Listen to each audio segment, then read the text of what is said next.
I don't think I'm going to try to go for slashing, piercing, and bludgeoning. I think that's too much.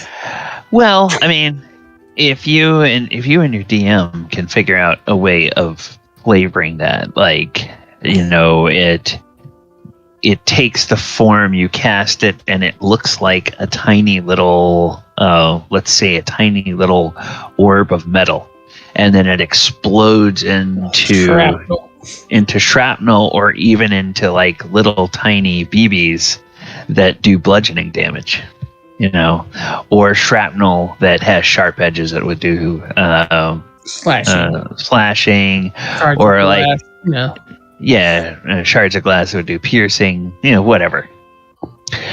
All right, hey, welcome everybody to Walker of Waterdeep pregame. We are waiting for a couple of the players to log in, and then we will be getting started. Welcome, Pete. Welcome, Chris. Welcome, Heather. How are you guys doing today? I'm doing okay. Good.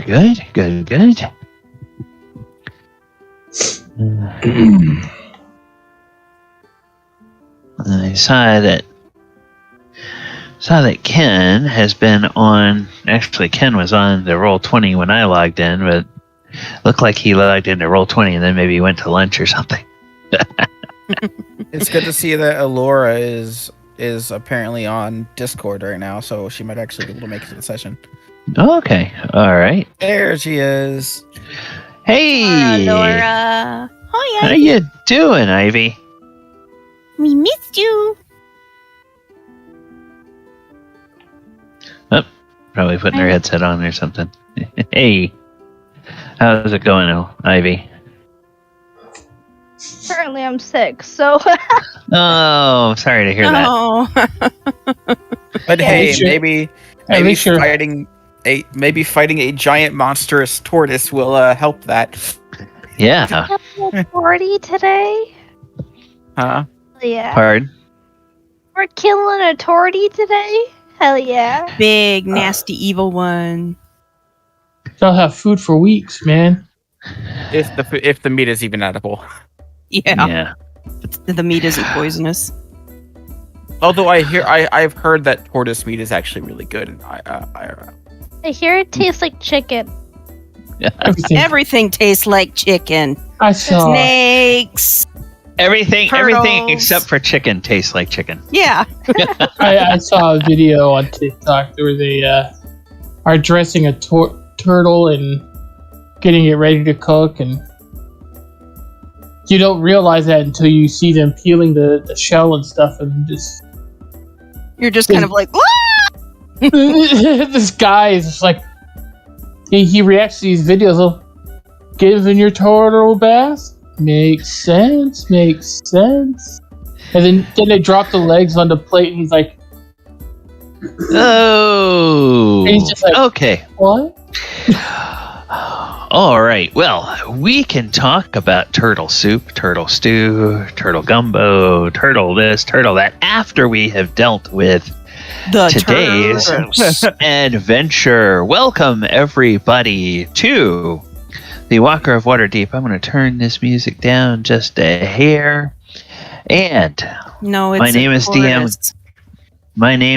Galibar, and I am joined by most of our players. We have one player that we're waiting on getting logged into the Discord, and we are here for session 122 of the Walker of Waterdeep.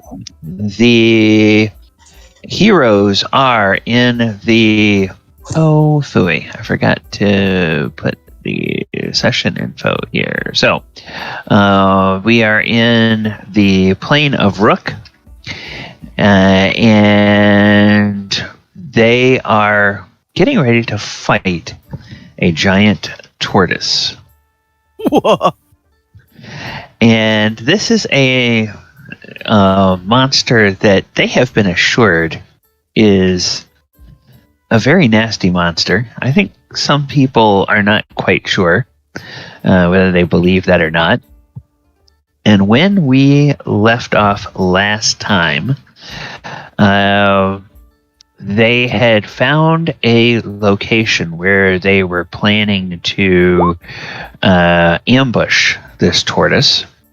And as part of the preparation, Enka Yelka was inscribing a glyph on the ground, which is a 10-foot radius, a 5-foot radius glyph, so 10 feet across. And then the danger area when the glyph goes off is a 20-foot radius. So she is on the edge of it, and Adamant, if you stand right there, you're going to be in the middle of it when it goes off.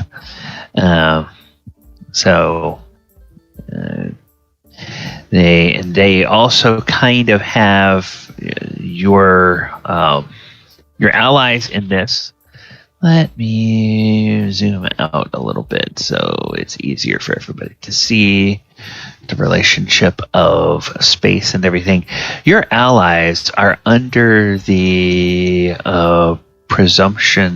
assertion that the enemy you are facing is going to be basically coming from the south of the map. So coming sort of this way, heading towards this area. Hence the reason that all of the locals are sort of taking positions out of the way. Now, Adamant, we all know Adamant is very proud of his tank-like armor. And so he may decide that he indeed does want to be in the path of the approaching monster. I see Enka on the board. I see Adamant on the board. I see Galibar on the board. Ivy, if you want to bring out Elora, you can put her wherever you want her to be. Should Enka still be in that blast radius? Well, once she finishes the inscribing the glyph, and she sets the conditions for it, and then she can get out of the way before it is triggered. How tall up are these rocks, by the way? Do they jet straight up or out at an angle, or they're out at a shallow angle? The stone here, this stony field here, is relatively flat, and like maybe the highest points of these might be 5 or 6 feet above the general level of the sand. Okay. And you're kind of on a gentle slope that's heading down, and in more or less as you go sort of in this direction, you're heading more or less out into the area where someone would then turn and go towards the city of Junoon. So this is kind of in an area of some ridges and stuff, and there's get done and I move up to that point up here. Yeah, I'll be able to look down on this as well as still be out of that blast radius, right? Oh yeah. Okay. What kind of damage? Oh, go ahead. No, that's a good question. Adamant. So that was one of the questions I was going to ask. Scroll upwards, and you'll see the description for it. Yeah, but it lets you choose the damage. Oh, choose the damage. Yeah, it's acid, cold, fire, lightning, or thunder. Yeah, you had when you initially asked, I believe you had said that our scout party or something said that the preferred type would be acid. Okay. Yep. Yeah, that makes sense. All right, so it's going to be acid, and then yes, and then because you're doing it at 3rd level, right? You're not upcasting it.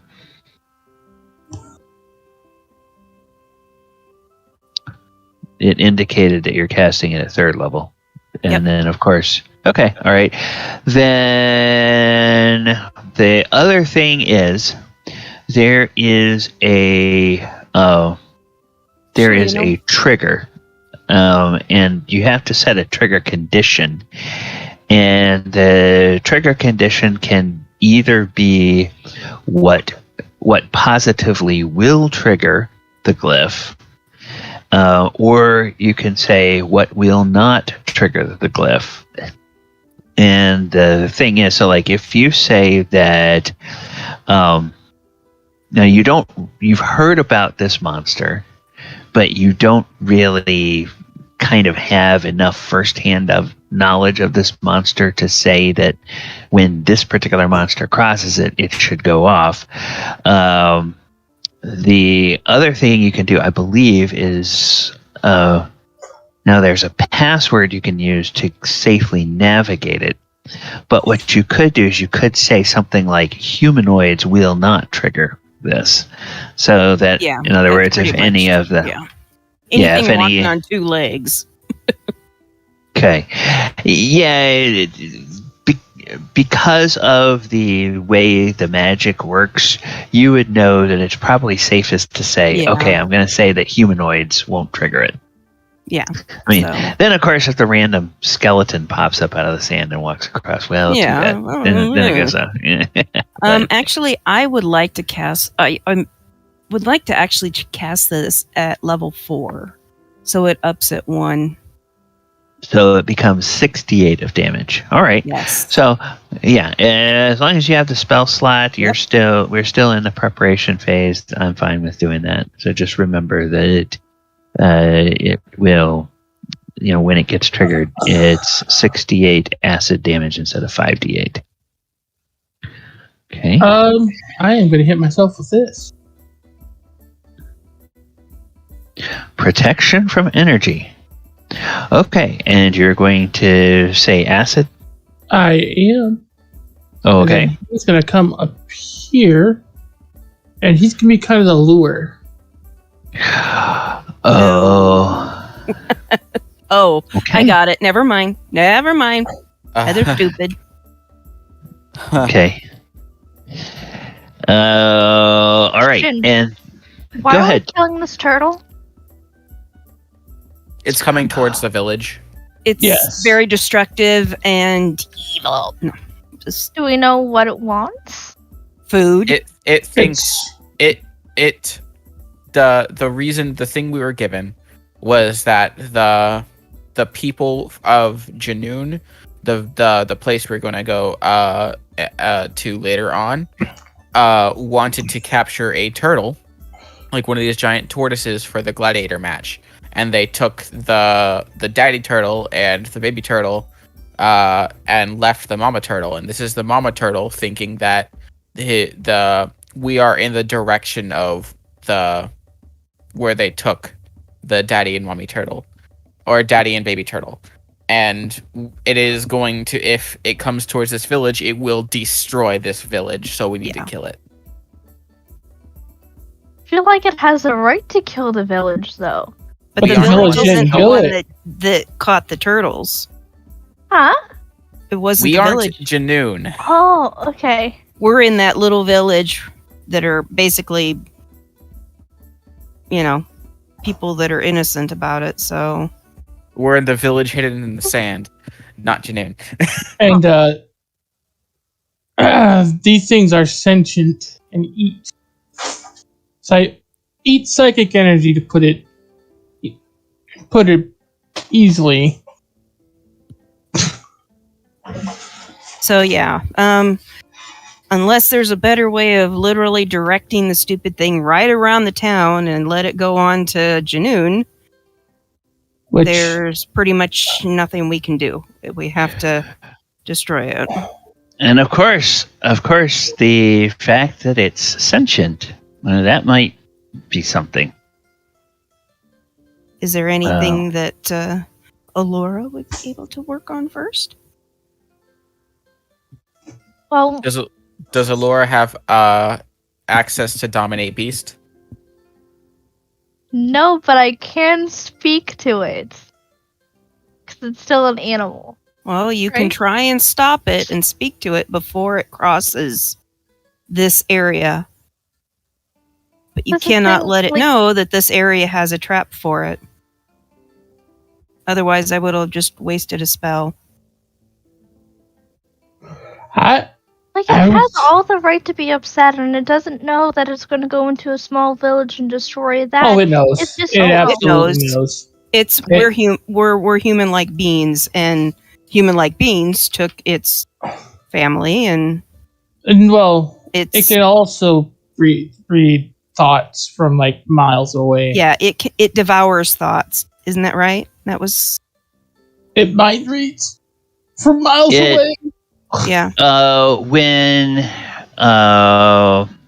When the gladiator that lost her leg told you the story about fighting the baby giant tortoise, she said that the tortoise got its mandibles on her leg and then began stroking her leg with its antennae, which began devouring the thoughts out of her mind, which is an extremely painful process that eventually leads to death. So she cut off the bottom half of her own leg in order to avoid being killed by that thing. And that was the baby. Not to mention the fact that it was very malicious. So that's those are the kinds of stories you've heard about these creatures. Now, Elora, you probably would have memories of things that are natural part of the ecosystem of the Underdark that are pretty damn malicious. Fucking but it's like, when it comes down to the safety of the people in the cities, or letting the wildlife do what the wildlife is going to do, probably they make the decision. Well, we know that in the Underdark, they make the decision, all right, hey, we're going to have a hunt and we're going to turn it into a sport. This is more like, oh, the entire village is in danger. We better stop the danger. And you get the sense that without you guys here to help them, it might be the kind of situation where they would say, well, let's just go to those iron mines and hang out there for a few days until this thing goes by and then come back. So technically, it was probably what we should have done, but yeah, it's a little late for that now. Yeah, and I think we need to get Oyo on the map. Hello, Oyohusa. So, yeah, hey Oyo. Just to be understandably clear, I just want not like a vote, but everyone's thoughts of. No one thinks that there is a single chance that we can convince this big, huge turtle to go another way. No, after hearing the stories, Adamant's pretty convinced that this thing's going to do what it wants to do. Well, and it can read thoughts from miles and miles away. So it's going to know that its kid, mate, whatever, is not here. And it's not going to care. Or food. But if it can read thoughts, then Elora, that's, you're free to try anything you might want to try, and you get a sense from the stories about this thing. Once it gets close, you'll kind of know that it's getting close. They were setting up this ambush when it was about a mile away, and because it's burrowing, it is a little bit slow when it's burrowing. So, and the reason they put the ambush here is because it can't burrow through solid rock. It's not like a purple worm or a earth elemental that can go through solid rock. It can burrow through sand and earth, but if it gets to solid rock, it has to actually get up and climb over that. So they know it will be forced to the surface here. Okay. Which is why they chose this as an ambush spot. We all have advantage on a roll now, due to which.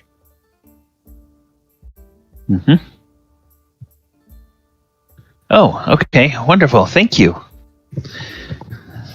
Thank you, Twitch, for that. Let's see. Did we get Oyo out on the board yet? Ken, where do you want Oyo to be? Next to Galibar and Elora is fine. Okay. So you can you get him out there, or Let's see. should be able to get him out of your journal? If Roll20 is behaving. If yes. If it's not, then okay, cool.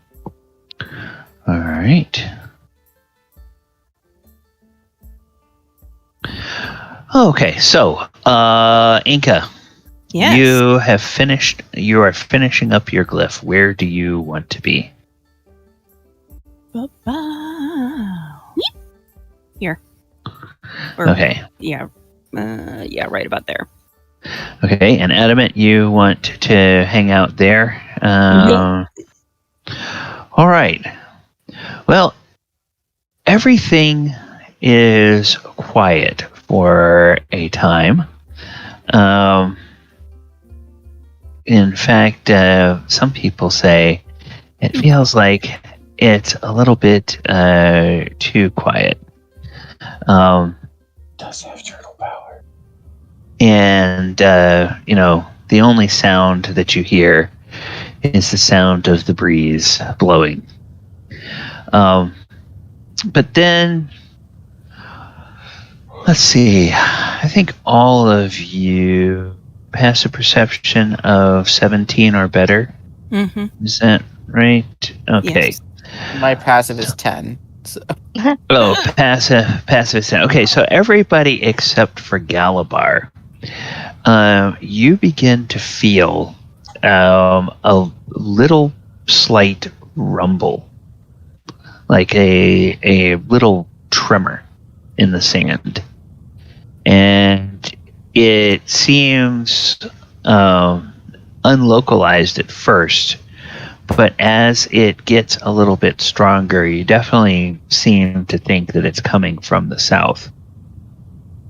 And after a bit, let's see, Oyohusa and Adamant, definitely, and everybody else can roll me a...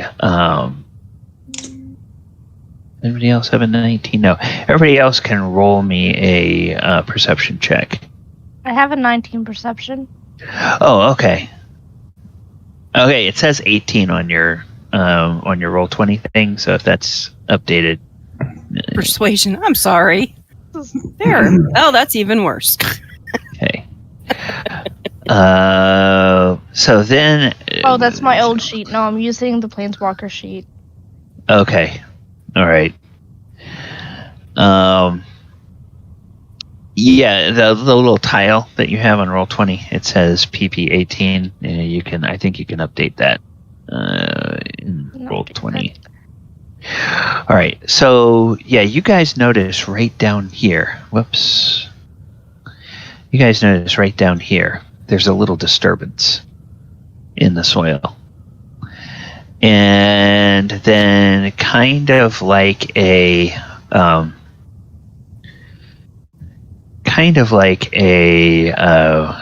gopher, you begin to notice that disturbance, it gets a little closer. And as it gets a little closer, it actually seems the area of that disturbance seems to grow a little bit larger. And then it gets a little closer, and it seems to get a little bit larger still. Adamant kind of starts stomping with his foot. And then it gets a little closer, and it gets a little bit larger still. And Elora, what have you been doing this time, all this time? Laura personally has been trying to bite her tongue of okay, well, I don't believe that it's bad being, but it's still the point of, like, it's gonna kill a lot of innocent people. It's like, she'll just be thinking about the whole situation, like, in her head, and she'll be like, okay, well, the kid's actually here with the dad.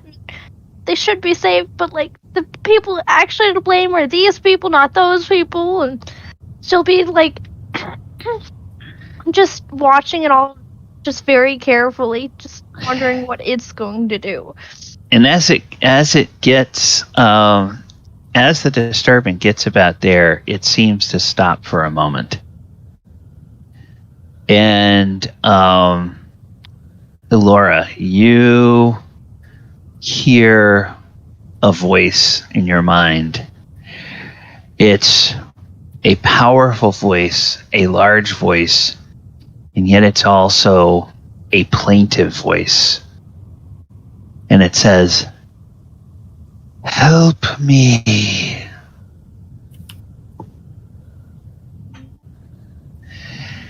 Help me." She'll kind of, like, be a little bit taken back by the voice, but she'll peek her head out from the rock, and she'll kind of, like, wave to Adamant to, like, stop. She'll continue to think harder and harder. Like you can tell, like, she's trying her best to get to the point. It's like, yes, I'll help you. All I need is to know that how I can help you. And the voice says, "My child, captured. Help me. Help me free my child." I know family means a lot to me, but how can I be sure that you aren't going to hurt me in the process? I will do everything in my power to be able to help you get back to your child. Separating families is not any fun. Trust me, I know from first-hand experience. And it says, "Come closer." Oh, don't do it.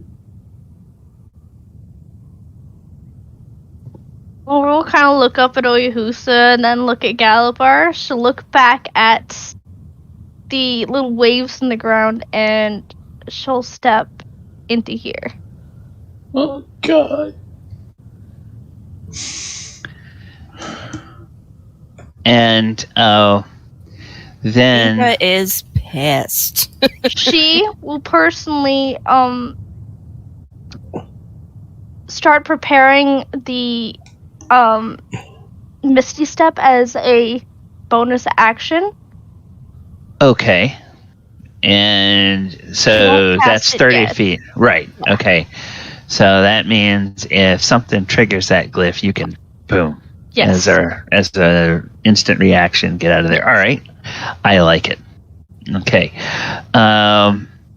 Then the voice in your mind comes much stronger, says, "I will have my revenge."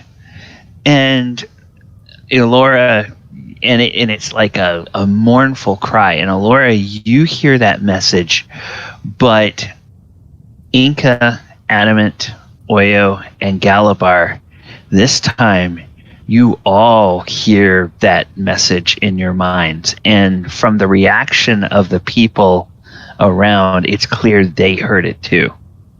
Adamant just kind of looks over at Elora. And then the thing gets here, and the disturbance gets even closer. And Laura then will keep on thinking to herself of, look, we're not the ones who took the children. I know we probably all look the same. We all probably look the same. But promise me, I know who took your children. I know who the one who took your husband, and they should be punished for what they've done. And then there's kind of like the dirt begins to fall away, and the form of this thing breaks the ground, and you can see it. There we go. So the form of this breaks the ground, and it is there, and it says, "Revenge." And it is going to it looks like it's ready to do something hostile. So what do the rest of you want to do? Adamant just sighs.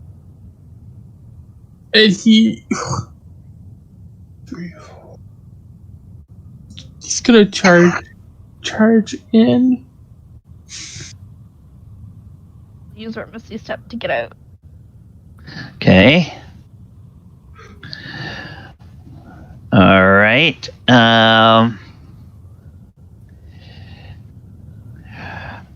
Everybody make me. All right. Actually, we'll go ahead and roll initiative. You guys, you charged. You used your Misty Step. After that, everybody go ahead and roll initiative. Because now it needs to do this thing. So we'll go. So, all right. It has this. And let's see. That tracks. Adamant. See, Elora, Galibar, Enka, Adamant, and Oyo. Can you go ahead and roll initiative? We'll have everybody on the board, and then I will roll initiative for your allies over here.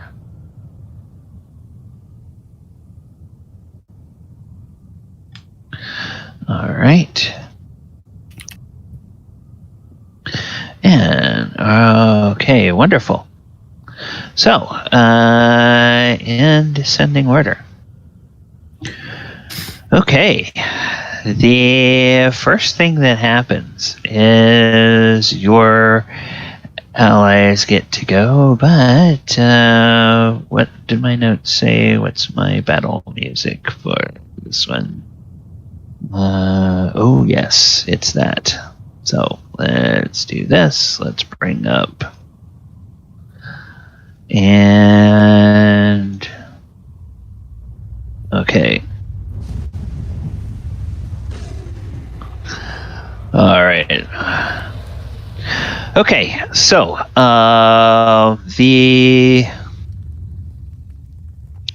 your allies here. What do they have for ranged weapons?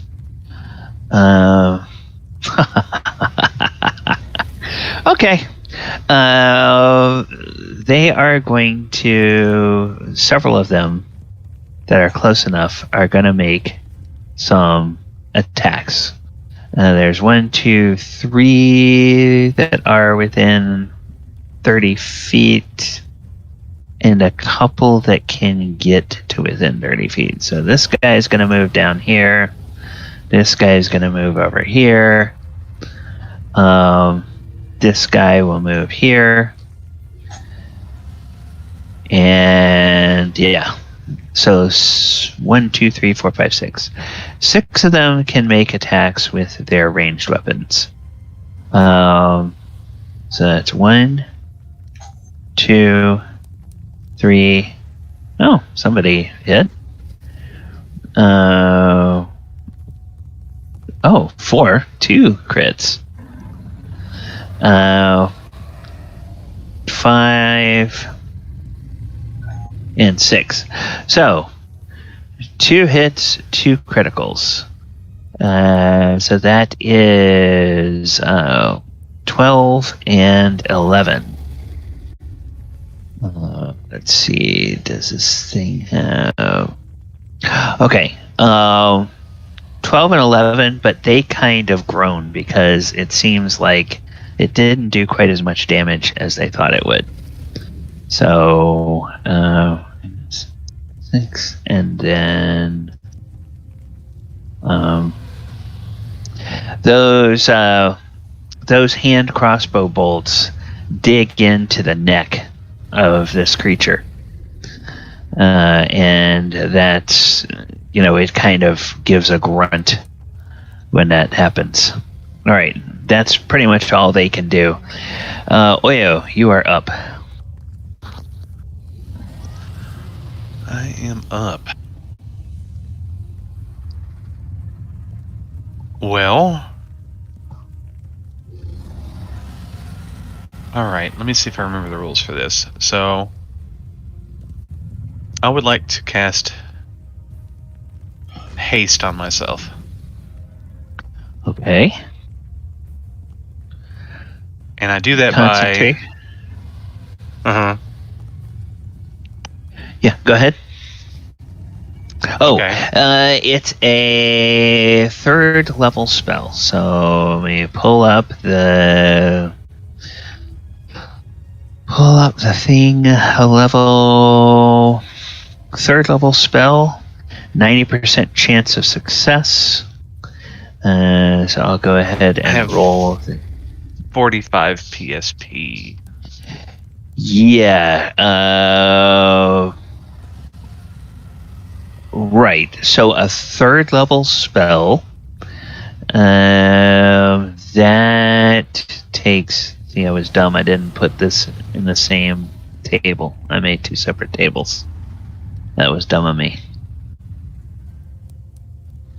Because now I have to look 2 separate places to find it. Do. 3rd level spell is 7 PSP. Got it. So I'm not using key, or I am using key? no, Okay. at the Got moment you're not using key. So I'll roll 90% for the spellcasting success, which has not been a problem for most of us. 48, and then an 85% for the focus survival. The spell works regardless, but if the focus blasts, then you just have to grab another one of the obsidian orbs. Okay, nope, it's good. It beat the 85. So, your spell goes off as expected, and the focus survives. And that's my turn. Okay, alright. Now, willing creature,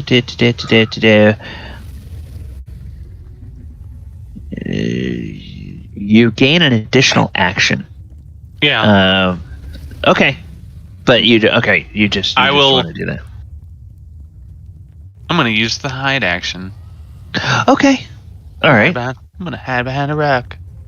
Okay, cool. So I'll use a stealth, I guess. Okay.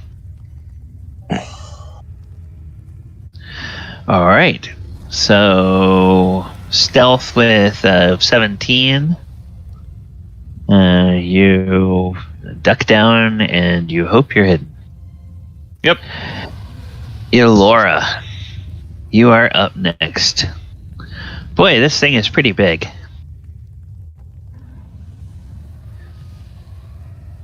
And your local allies didn't waste any time in peppering it with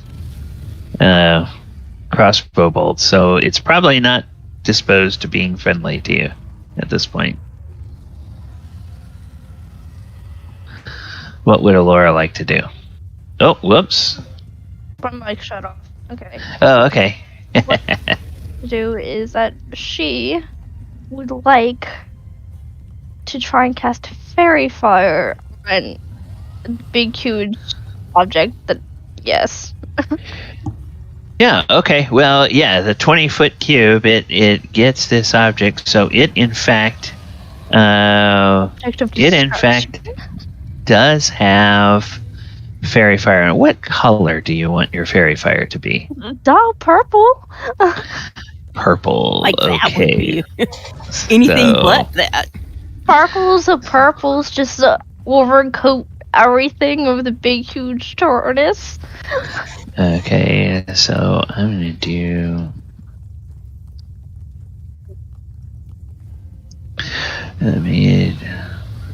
Alright, so. Thankfully, we'll it's do the that. entirety of that cube, so it doesn't hit any of us. Hmm. Yep. And. There. It is a nice violet. Right, it's.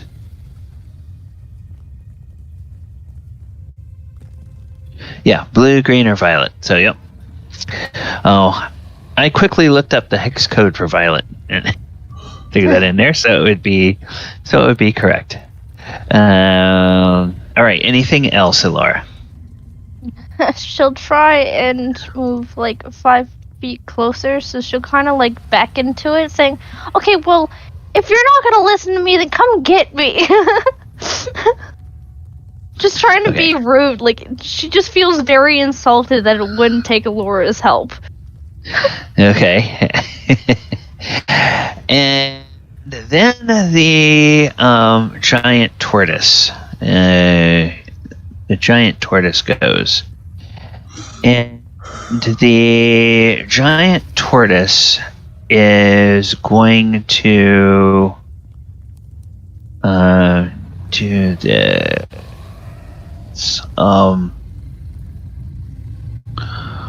Let's see. Oh, yes, it will do this.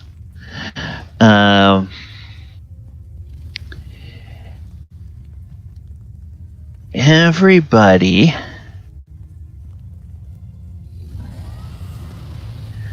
Okay, so I have to look at the spell save over here. I think it's a wisdom save, but.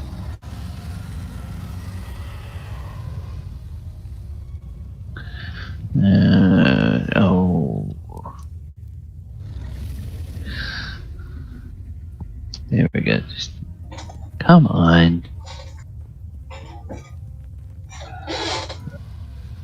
Come on. There you go, stupid thing.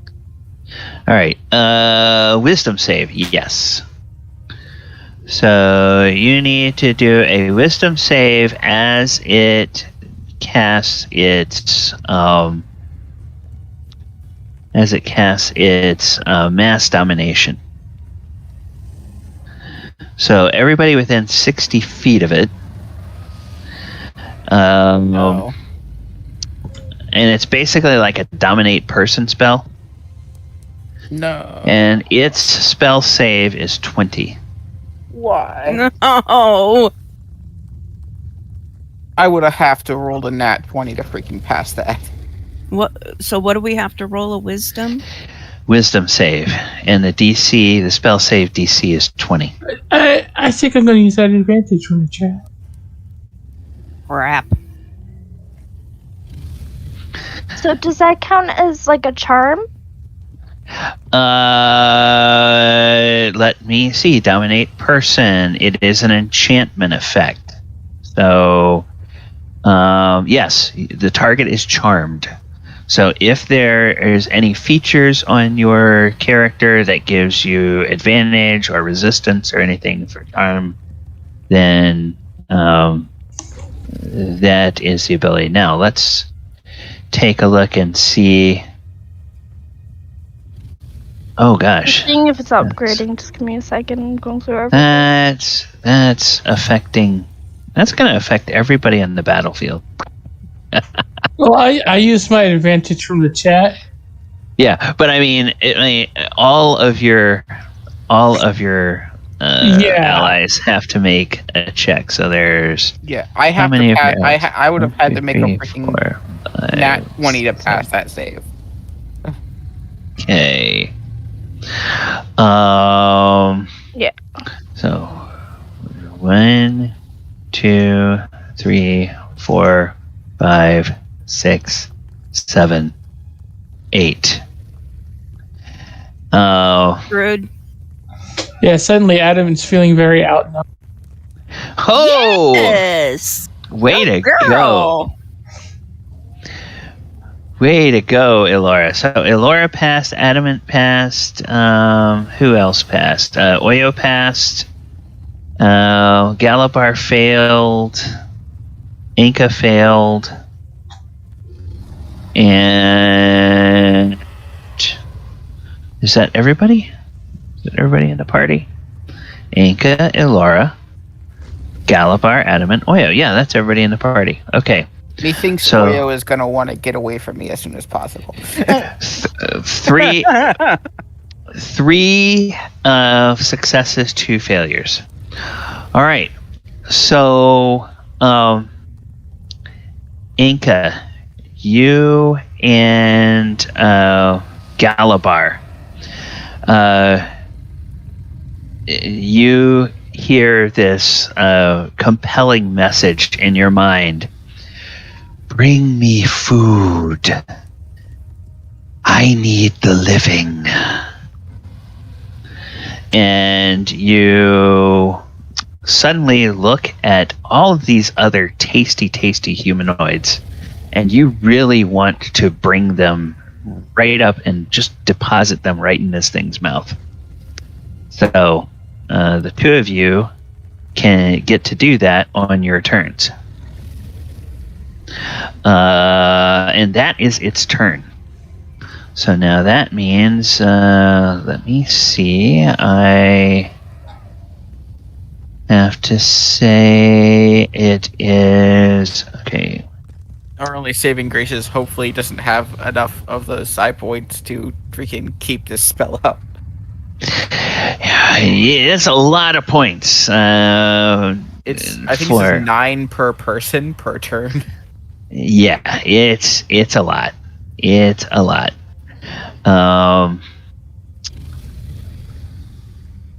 Yeah. So, Galibar, you feel this compulsion. There are now. It just said, "Bring it to living." There's the guy right next to you. You know he's pretty tough because you've adventured with him. But there's like 2 or 3 other people that are around, and actually they're all looking at Oyohusa as well. So you get the feeling that the desert nomads are on your side now. Hold on. They I'm hidden, so unless they... Galibar knows you're there. How? You've been standing next to him for an hour. Okay, well, he did do a stealth check, so you would have to that's a good point. Thank you, Oyo. So you kind of look around and you see that Adamant is really close. And as you look around, you see these other desert nomads. They're thinking the same thing you are.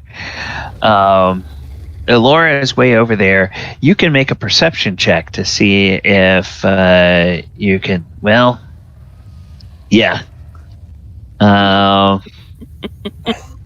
Yeah. So you see, your valid targets at this point would be Adamant, or Elora. You don't know where Oyohusa went. Knowing Oyohusa, he's probably already Johnny on the spot and sneaking around to try to grab Elora and bring Elora over to feed her to this thing. So what would you like to do? Feed Elora to the turtle. That's funny. Well, Adamant's already in front of the turtle, so I don't need to bring him before the turtle. I guess my only target would be... Well, Enka is having the same thoughts you are, so really your only target is Elora. But I think that Oyo's already going to grab Elora. Yeah. Now, Enka, you failed your save? Yes, you failed your Yeah. save. So, yeah, Galibar, Enka is on your side. Yes. Does he know this? But you said I think that Oyo is going around to try to grab Elora to bring it to the turtle. Right. So the only targets on the board are Adamant and Elora. Now you could help Oyo. Gally, I have a question. Seriously, how do we know? I mean, how do we know that these people are, on our side? Or is it just we're just going, hey, look, there's somebody over there. I'm going to go get them because that's what I've been told. Yeah, there's kind of a look in their eyes, and you can tell they have the same thoughts as you. They kind of look at you and like there's this little nod. Yeah, let's do this. Whereas as you're looking at Elora and Adamant, they don't have that same look, and you go, okay, they're the two. Galibar is going to walk over to Elora, rage, and then attempt to grapple her. Okay. All right. No man is allowed to put their hands on Elora. Excuse you? 30. Oh my goodness. Okay, so your choice, Elora. You get to do an acrobatics check or an athletics check to try to break the grapple. Is it even possible for her to break a 30? I am checking every single spell that I have. Just give me one moment. There isn't a teleportation reaction spell. No, it's more so like I was looking at Skirmisher and that stuff. No, I don't. Oh, what is it? Acrobatics or? Yeah, acrobatics or athletics. Yeah, my highest is 22 if I could even, so. Okay. What do you do? Do you scream and kick, or what do you? Well, yeah, okay. All right. So, yes, Galibar, you have her held fast. Now, did that take all of your movement or most of your movement to get over there? It took all of my movement. Okay. So I'm just going to have her just under one of them and just looking towards the turtle as I'm going to start moving towards it. Okay. Enka. You see that Galibar has grabbed Elora. Okay. Adamant is over there looking like a good target.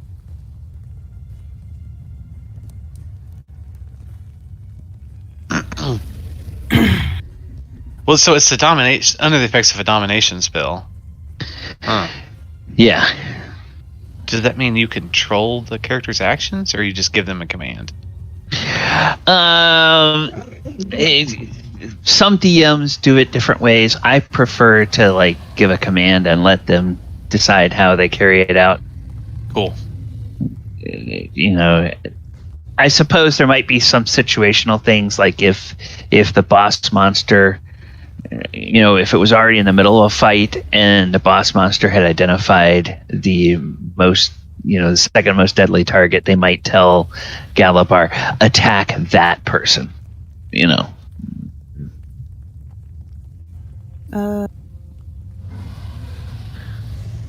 See, I guess the way I'm thinking Enka's thinking is, oh, look, it doesn't matter who it is. It's still food, even if they're on my side. But that's it's true. You could think that, even though it's like, and Enka might think, gosh, well, Adamant would have a lot of iron and nutritious heavy metals. Mr. GM. But what I could do too is I could go to this guy and go, hey, let's gang up on him, and go from here to here, which would be my 30, and Okay. Then basically just using trickery and treachery. At some point, if it continues, she would push this guy Yeah, there we go. There we go. You know, I'm looking at Adamant going, he's a hunk of metal that probably wouldn't taste very good or digest very well. So, so I am going to go down here I like the way you're thinking. and Not to go. mention, it probably wouldn't taste as good since Adamant's already died before. Yeah. So I kind of go up to this guy and go, hey, this one's really strong. We're going to have to gang up on him together. And he looks at you and he goes, okay, yeah, sounds good. And then I'm going to go here, which will be my movement. All right. And he lets you know that when his turn comes, he'll catch up. I He'll figured. along with you. Are you Adamant. holding your action to shove him there. Yeah. Adam. Your companions are acting kind of strangely. Yeah, he just kind of looks around, sees everybody kind of looking at everybody else like, what's up, lunch? Yeah. Galibar is holding Elora under one of his arms. Yeah, he just Hey, marched over and went, Adamant, Elora will be forcefully kicking and saying, Galibar, get your hands off me! and Adamant is going to look at this thing in his face and say, well, that's not nice.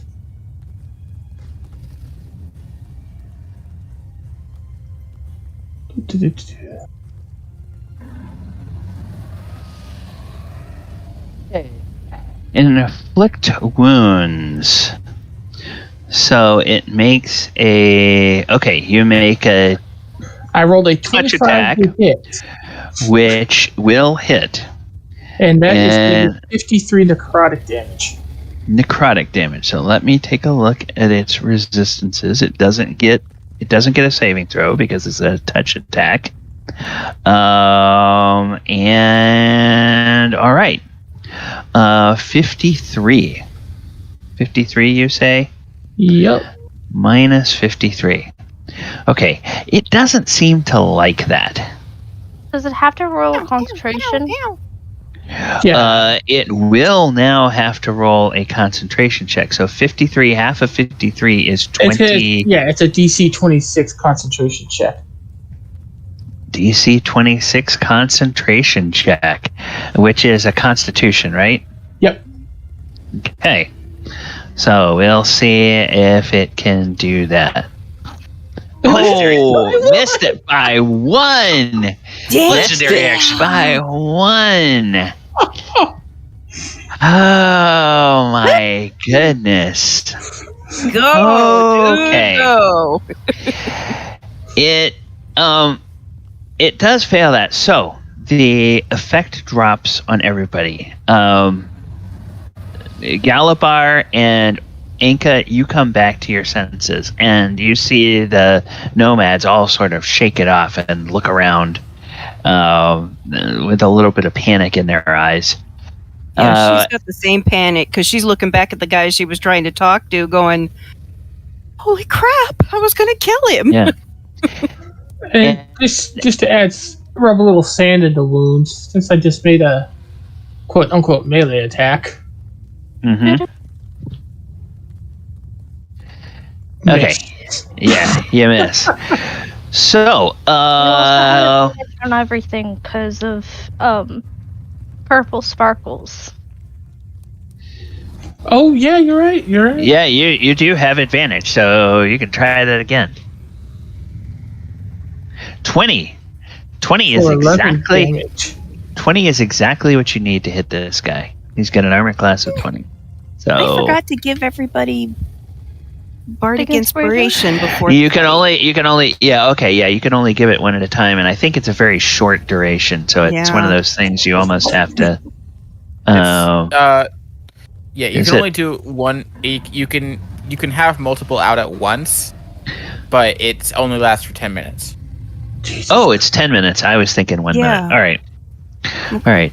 Those damage rolls on that inflict wounds were Yeah, they're not. nasty. they're not meant just for combat, so they could also often be used outside of combat for good periods of time. All right. So at the end of your turn, Adamant, is this the end of your turn? Yeah. Okay. At the end of your turn, it is going to use a legendary action. You are within 5 feet of it. So it is going to do inflict pain. So the attack roll is 16.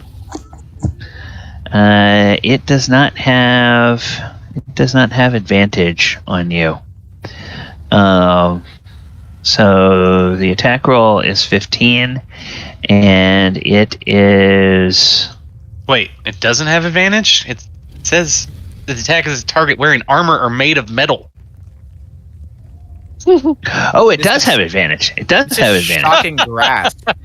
Yeah. Okay. So you take 11 lightning damage, and obviously, if you have resistance to lightning, you can have it. But if you don't have resistance, it's 11 damage back to you.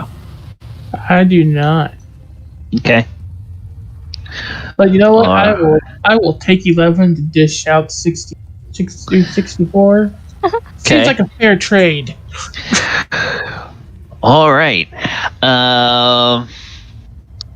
And then the desert nomads. They are up. And they will. The ones that are close enough will come in along the flanks, trying to stay away from the head. And because you have its head up, the other ones will run up here to get within shooting range. And these 6 will attack with their weapons. 2 of them will attack with their hand crossbows. So they get advantage. I'm going to do the hand crossbows first. 24 will hit, and a 16 will miss. So that's 3 damage from the hand crossbow. And then there's 6 rapier attacks. So there's 1. That's 1 a hit. 1 miss. 2 miss. 2 hit. 1, 2, 3, 4, 5. That's a hit. Oh, and a crit. So, 9 plus 7 is 16, plus 9 is 25, plus 8 is 33, plus 8 is 41, right? Did I do my math right there? So 41 halved minus 20. All right, so they do that. And at the end of their turn,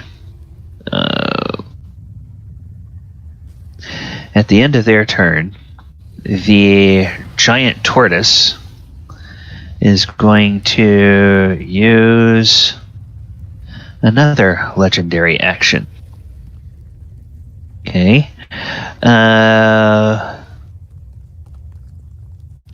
And it's the other legendary action it's going to use is this.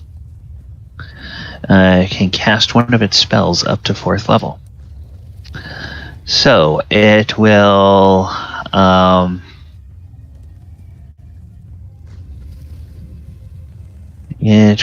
do.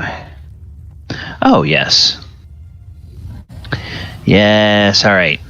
It's going to target you, Adamant, I figured.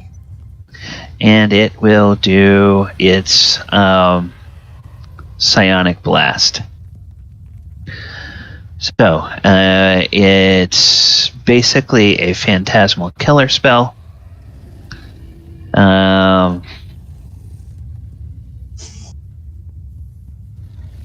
Let's see. Phantasmal killer.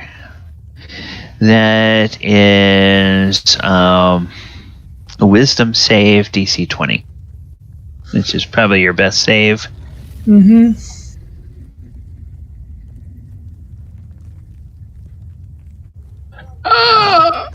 Ooh, so the phantasmal killer will deal 4d10 psychic damage. So it's 21 psychic damage to you.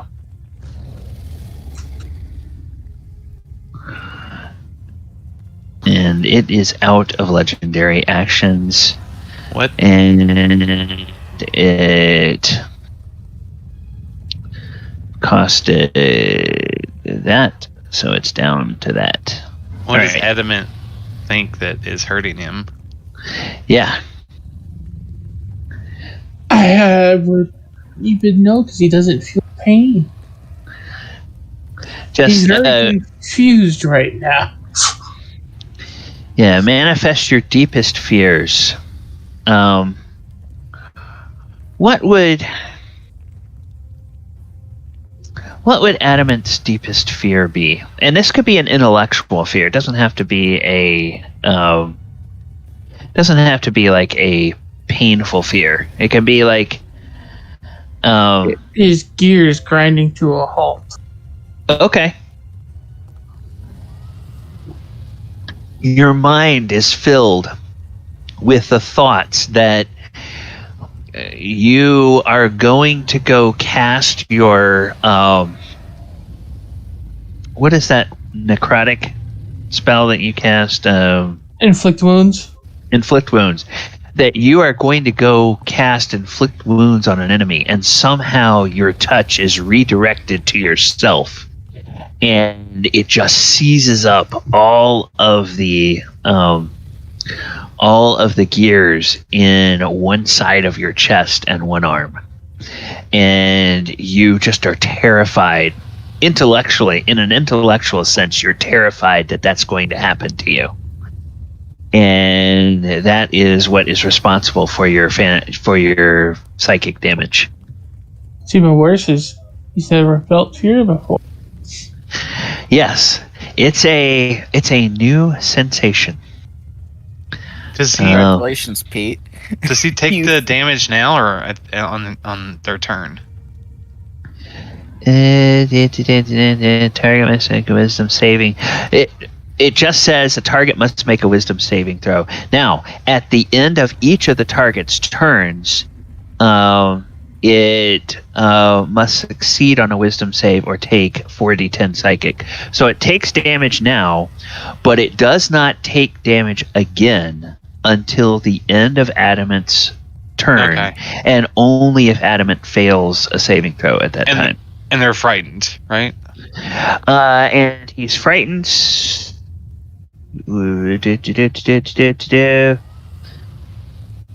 Yeah, frightened. So that means attacks have disadvantage, which will mean it's a flat attack roll, and you cannot get any closer. It's not the fear spell that causes you to run away. It's the frightened condition, which means you can't approach any closer, and your attacks against the target have disadvantage. All right. So it's just a flat roll Adamant because of the fairy fire effect. You got that? Yep. All right, and I'm gonna put this existential scream on you to remind us that you have that effect on you. And that was the Desert Nomad and Oyohusa. You are up. I don't have anything to help Adamant. Alright, Oyohusa's gonna sneak around out of hiding. And it's going to just start wailing on this freaking turtle. Okay. All Or right. should I say it? Tortoise. This tortoise. This giant desert tortoise. Yeah, big trouble, Mr. Tortoise.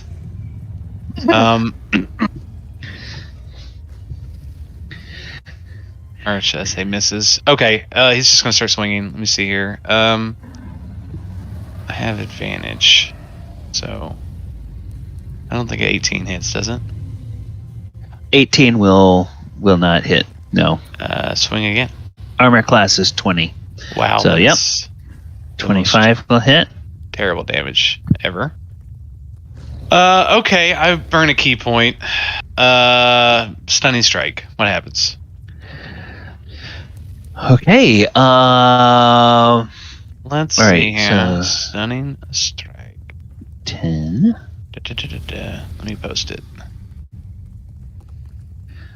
Let's see. Okay. All right. So, and that was your second attack. Gets the stunning strike on it. Yes. And what is your DC what is 17. your DC 17?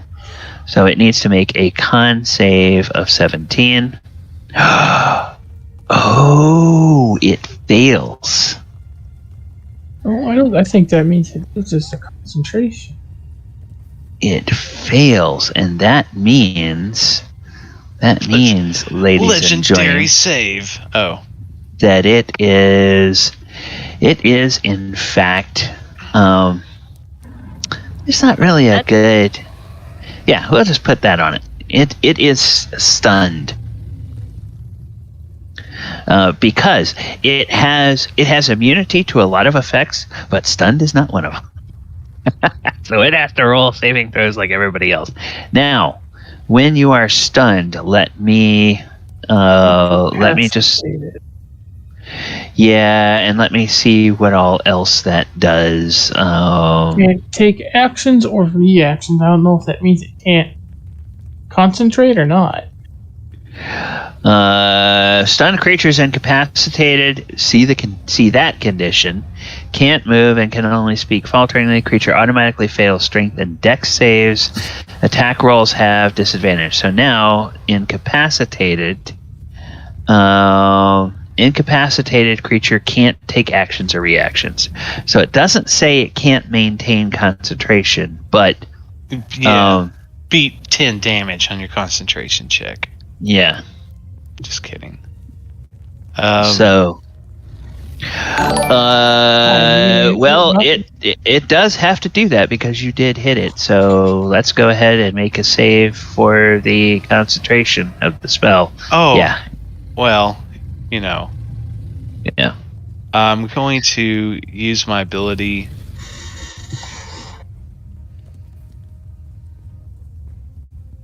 I can't. Durability. My ability. No. Gosh, I forgot to bring this up every time I do this. All right. Anyway, it's my form of flurry of blows, but I can use my. Yeah, with your weapon. Yeah. Mhm. So 2 more. That's a hit, and that's a hit. So 15 and 9, 24, 13 and 11 is 24, 48. That is a magical weapon. Force So, damage. Force damage. Yep, it does not have resistance against force damage. And then my last attack. Drum roll, please. Aw, not a crit. Okay. 11 and 9 is 20. Okay, so it's got to make 2 separate dex saves. Con save. Has to make con 3. saves. 3 different con saves.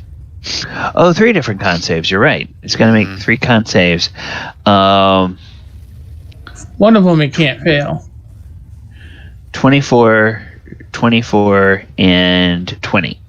Yep, it's 2 12s and a 10.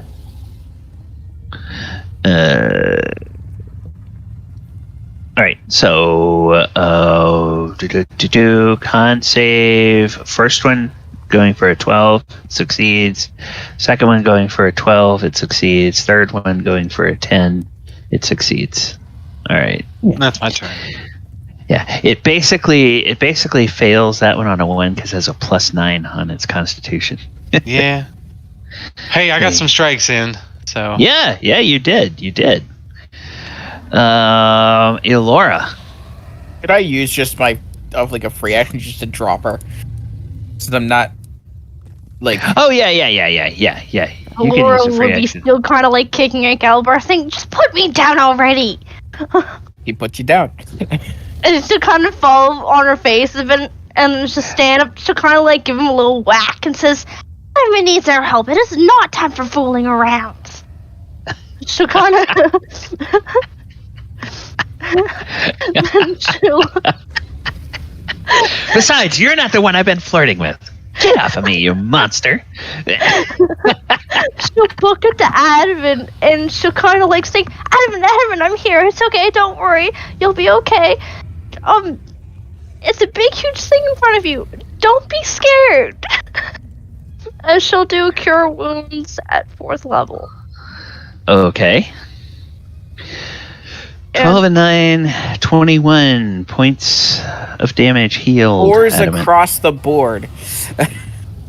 Yeah. All of those dice are rolling 4. Ooh. 6. Okay, so plus 6 more. So a total of 27 healed. All And then right. she'll use her 5 movement to get away a little bit. Okay. Well, the giant tortoise.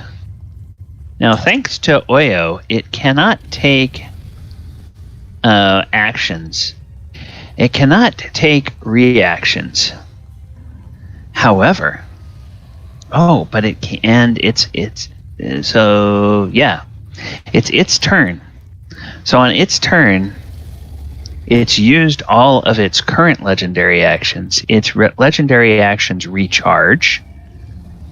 So let's make sure it goes. Yep, that's recharged, and then it will try to make a. No, it doesn't make a saving throw because of that stunning strike. It just goes away at the end of its turn. So that's all it can do. It's stunned until Oyohusa's next turn. Okay, stunned until Oyohusa's next turn, which means that all that happens is its legendary actions recharge, since it had used them all. And now, Galibar, it is your turn. Galibar is going to go over to here, and he's going to wrap his big burly arms around the giant tortoise's neck, right below the head, spending one of my attacks as a grapple, and then I'm going to punch it in the jaw. Elora will kind of like yell at Galibar, saying, "I'm smaller than the creature. You can't just pick it up and drag it away." I'm stopping it from going into its shell. No, but still. So athletics at a 26. Okay. Yeah, I'm going to do something real quick, which is I'm going to grab your token, do this, then I'm going to move that thing back. Otherwise, you're kind of hidden under there. And so, strike. athletics or dex. Yeah, it's going to use athletics. It's stunned. It's auto fails. Oh, it auto fails. Yeah. Yeah. It could try to escape next round as an action. But Next round, presuming it's not stunned again. Yeah. Unarmed strike. So 22 to hit. Wow, dang it, I rolled a 1 on that d6. Either way, 10 damage straight to his freaking jaw. All right. So now for your class at your level, are your unarmed strikes considered magical? Check, because I might actually have some. Because the cold, fire, lightning would definitely be. Yeah. But the Yeah, no, my strikes aren't magical. okay, so It's covered in ice. So I don't know. yeah, so it takes 5 damage. It takes 4 from the 9, and then the 1 that you are classing as cold. So yeah. All right, so it takes 5 damage. All right. Either way, my main purpose is making sure this thing doesn't retreat into its shell. Okay. So. Enka, you are up. This thing is... this thing is pretty tough and everybody is jumping on it. What would you like to do? So much for my idea of exploding rune. Yeah. Sorry. You still use the Big B's hand one to help me hold its head down, or keep it from retreating. All right.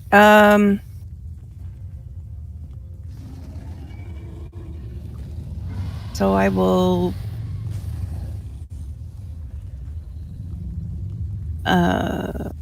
use Bigby's hand Okay. to assist Galibar in holding it in place, if possible. All right. So you'll cast Bigby's hand. And then I think it's the grasping hand effect. Is that the one that you're going to use? And its strength is 26, right? Mm-hmm. Okay, and it's automatically going to fail any saves. And I apologize.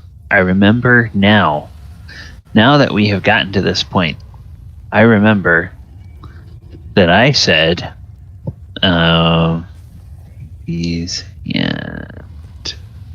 let me very quickly look and see if I can find a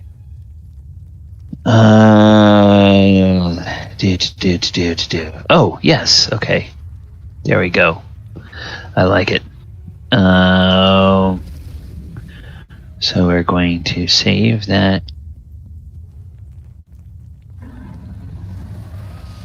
We're going to save that image as a where are we going to put it? We're going to put it.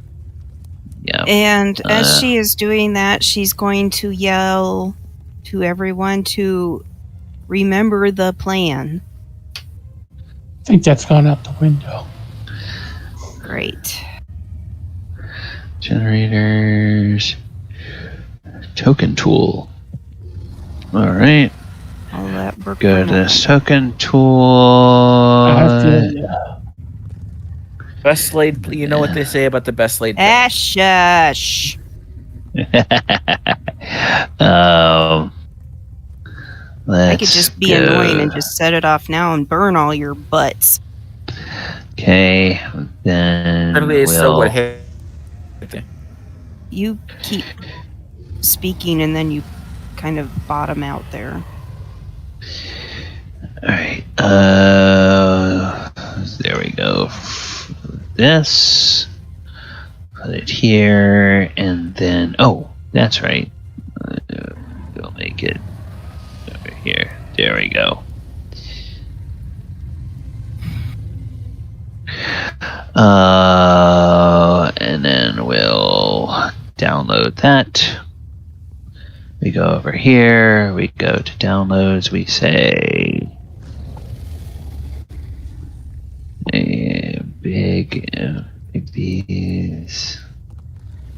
Bigby's hand token.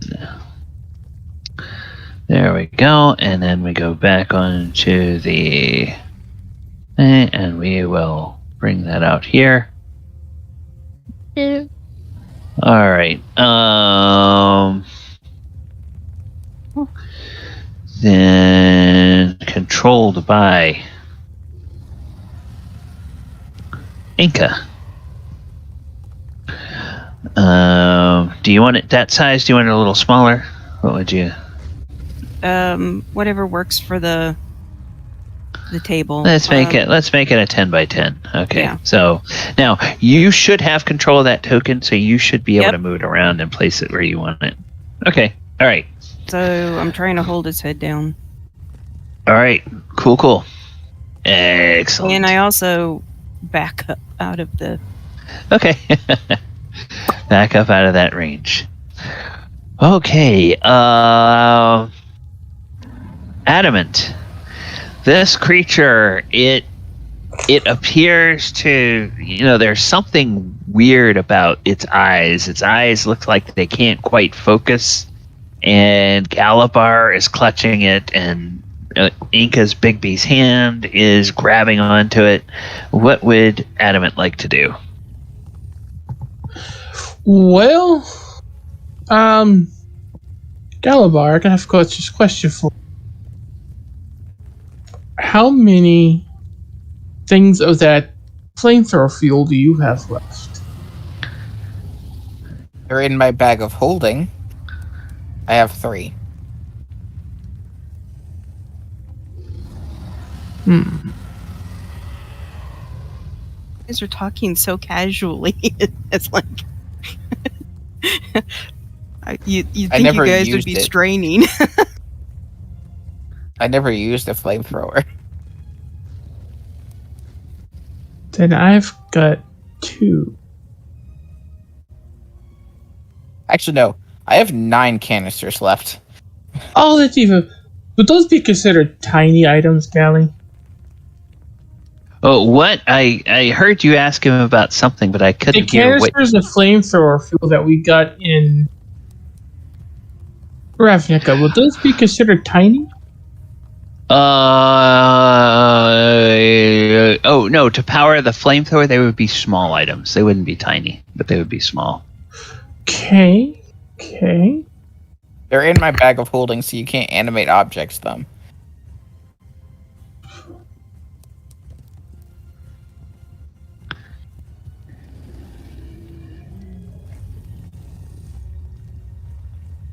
I bet I can pull them out.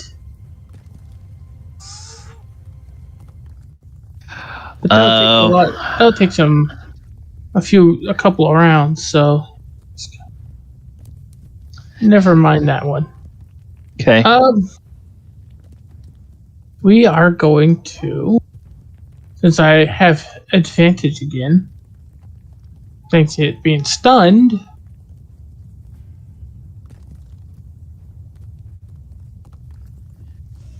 Adamant is not one to let fear rule him.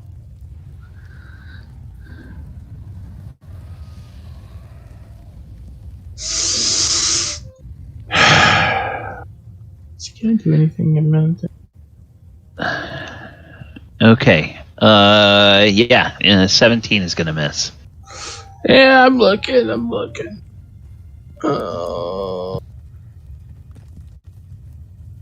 Did somebody said, and Twitch confirms, that everybody has advantage? Have you? Oh, you used your advantage on your first saving throw, right? Can I give him my advantage? If you haven't used it, you sure can. Yeah. Hey, Bob. Hey, Dorsfair. Thank you guys for dropping by today. So we'll try this one more time. D20 plus.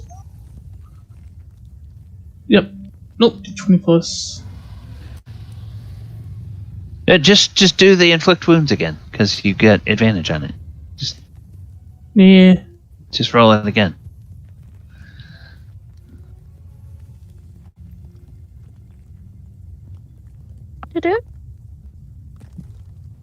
Son of a bitch. 19. Went. Oh, wait a minute. I think I think actually it's in here. It is.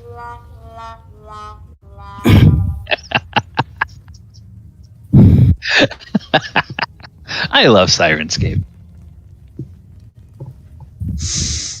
I look you. All right. Anything else, Adamant? This thing is stunned. So if Adamant would like to withdraw from it, he can do so without having opportunity attacks. Well, But of course, as long as he's frightened, he can't. I am going to do this before I move.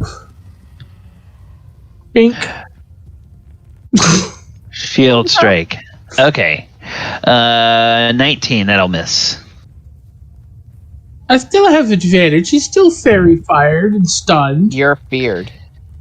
Yeah, he's got 2 sources of advantage on him. No, it doesn't work that way. Any number of advantage and any number of disadvantage just cancel each other out. It's. I think Wizards of the Coast learned from some of the early to middle days of Magic the Gathering, when people had like, well, I do this instant. Okay, well then I do this instant, and then I do this instant, and I do this instant. Okay, what order do all these damn things resolve in? They just said for 5th edition, it's like, no matter how many instances of advantage and how many of disadvantage, they just cancel each other out, and it's a flat roll, period. So, because otherwise it gets too complicated to try to figure out what resolves which way. So you back off, and you have an opportunity to make a saving throw, or you get to take more beautiful psychic damage.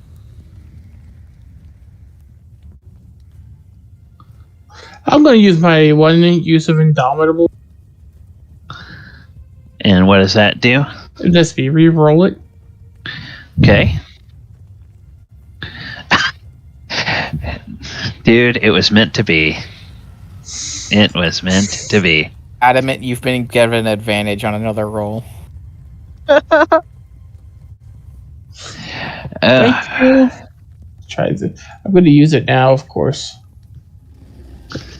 Oh, okay. All right. So now Phantasmal Killer. Let's try this and see if that. Oh. 25. Ow. 25 damage to you. Okay. Maybe you should definitely get out of that circle if you can. Just in case. All right. Okay. A saving throw kind of is at the end of your turn. So wherever you make your saving throw, that's the end of your turn. All right. Just do it. Desert Nomads. They are. This one is going to come up here. This one is just going to stay. Actually, is going to move in here to get a better angle, so he's not shooting through Galibar. And there's one of them that will shoot with their hand crossbow. So 26, that'll hit for 3 damage. And then 1, 2, 3, 4, 1, 2, so 7 with their rapiers. 1, 2, 3, 4, 5, 6, 7. All right, so 16 and 9 and 5. 16 and 9 is 25 and 5, 30. The 12 misses. 40. 7 and 5, 52. 52 and 8 is 60. So that's 30 damage, and it has to make 7 saving throws.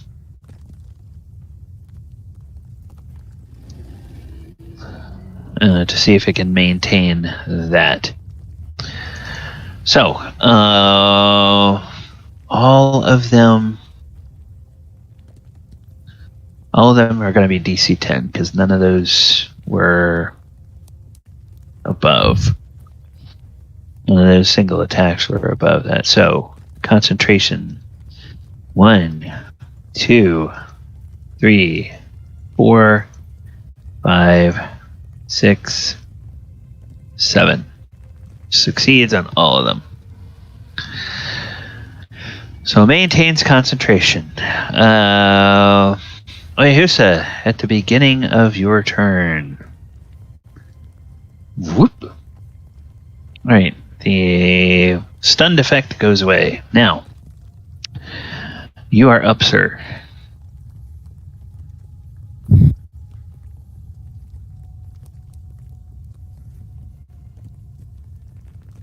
Oyo? Ken? Oh, my mic wasn't working. Hold on. Oh, okay. It's stunned at the end of my... it's no longer stunned at the end of my turn. Yeah. Yeah, okay. Alright, I just was looking at it. Alright, so it's still stunned. No worries. I'm going to just keep attacking it. Cause... Okay. Alright, 25 will hit. Stunning strike. Okay, so 12 and 14 is 26 with a magical weapon. So it takes that. And then it makes a con save. And you can tell me whether it passes or not. DC 17. 20. So 15. So it fails. All right. Right. So it is now stunned for another round. All right. 16 will miss. Big bloodied yet at all? No, it is not. And I make another attack. Oh my goodness. I should have flurry to blows on the first hit. Oh well. That's my turn. All right. Elora. Yeah, the fact that pretty much all of your allies don't have magical weapons and that it has resistance to attacks from non-magical weapons, that's kind of what's keeping it up so long. You now have it at a point where as long as Oyo can keep it stunned, or Elora, or sorry, Enka and Galibar can keep it grappled, it's not able to do anything, but it's just the fact that it's going to take so long to wear it down is what's possibly working in its advantage. But Elora, you are up. I'll walk over to Adam and tap his shoulder again, saying, "Are you okay? Did you look a little bit rusty there? Are you sure I can't heal you a bit more, or what?"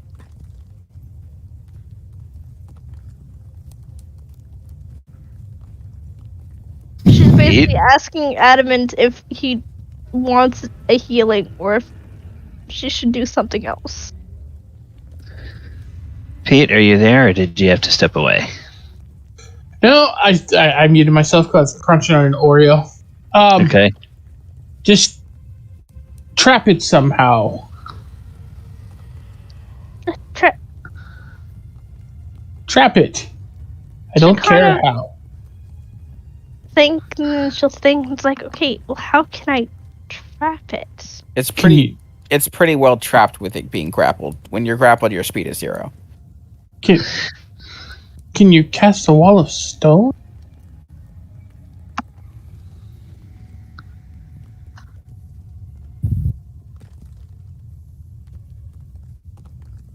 No memento. Now you threw me for a loop. That's what I do. Out of character, is there a way that I can use Bigby's hand to drag it towards the center? Could be a crazy. Let's see. Bigby's hand. Let's take a look at that spell. There's several different things you can do with it.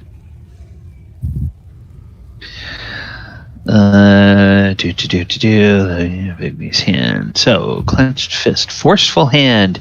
You can attempt to push a creature within 5 feet of it in a direction you choose. So, that would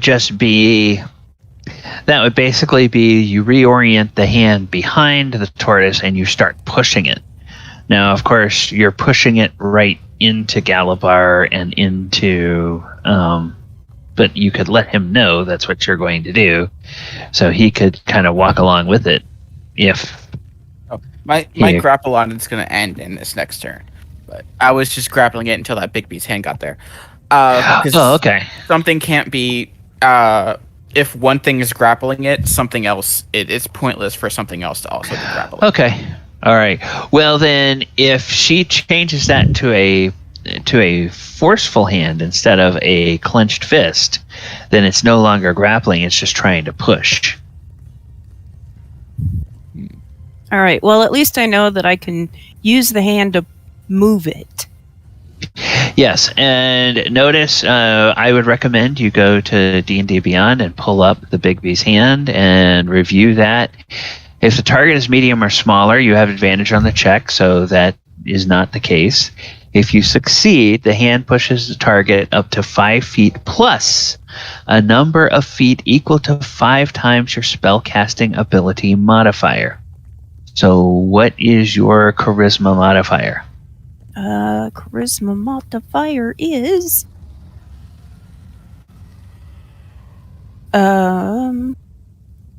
my spell save DC, but that's not No, it. Charisma modifier modifier is 5. What's your... Okay, so 5 times 5 is 25 plus 5. If you succeed, you can push it up to 30 feet. Up to 30 feet. You don't have to push it the whole 30 feet, but you can push it up to 30 feet. All right. So, yeah.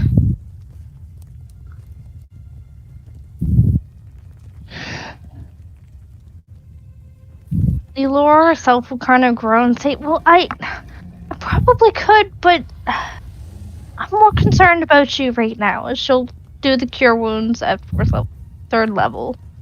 Okay. On him. And then plus the 6. So 25 and 6, that's 31. Actually, if my calculations are correct, Adamant only needs 30 to be back at full. So, yeah, you can't heal more than your... Yeah, but as much as I can. Yeah. And Yeah. after she's done that, she'll scooch out of the way. Okay. All right. At the end of her turn, the giant tortoise is up. Giant tortoise is stunned. The giant tortoise has all of its legendary actions recharged, so it doesn't need to do that. Okay. And it got so busy thinking about what everybody else was doing, it forgot to do anything. So Galibar, your turn. Yeah. Do you do called shots? I haven't ever done those in our game. If it's like the killing blow, of course we'll let you narrate how the killing blow happens. But I really don't think that even Galibar can do enough damage to kill it with one blow. So that's not what a called shot is. I know a called shot is you say I want to hit it in the neck, or I want to hit it in the foot, or I want to hit the leg or something like that, and that's what I say. No, I don't do those unless it's the killing blow. Okay. And what I'm saying is you can't do enough to kill it, so no, you don't get a called shot. Okay, so I'm just gonna I'll just hit it a couple times with my axe. Okay. Okay. Ooh. So that's 24 plus 22 plus 5. 24 and 22 is 46. 46 and 5 is 51, right? Yes. Okay, whoops, minus 51. And then 28. Then 28, so minus 28. And with your second blow from that axe, it is now officially bloodied. And then I really should have smited on that critical hit, but I forgot, so I'm not. And I'll use my Dragon's Breath to see if I can give us some freaking brain freeze. Okay. And I'll spend a 3rd level spell slot on this. Okay. So that wow, not great, but it's 10 really freaking ones. Okay. Wow. Yeah. 19. 10. 19 dexterity save. So let's see. Well, dexterity is not its strong suit. Yep, and it failed. So and cold damage. That's a few con saves it has to make. Oh yeah. Yeah. So 51. Yeah, it's gonna be DC 25. DC 25 con save. So let's try that one. Oh, it failed. Hey, guess what? You're no longer. All right. Just wait till I get Mage Slayer. That's. I think that's the only ongoing effect it had because the you already broke the other one that it had going. Yeah. So that's the only effect it had. So I'm not going to roll the rest of those since it failed the one. Okay, so that'll be the end of my turn. Okay. Enka, you are up.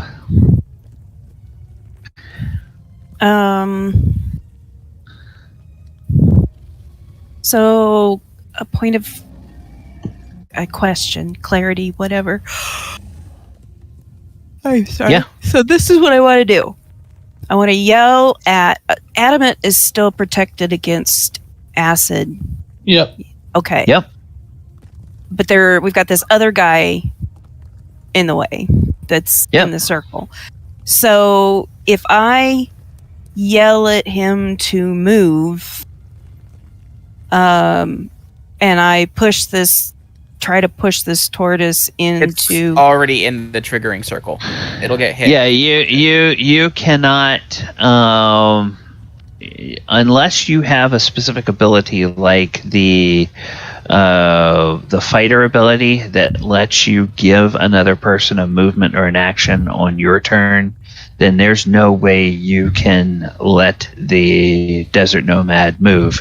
Now, what you could do is you could yell at them, and you could say your action is going to be pushing that, and the trigger is going to be as soon as everybody, or as soon as at least the desert nomad gets out of the circle. That's what I was trying to ask. Yeah. Because the nomads are the beginning of the next round.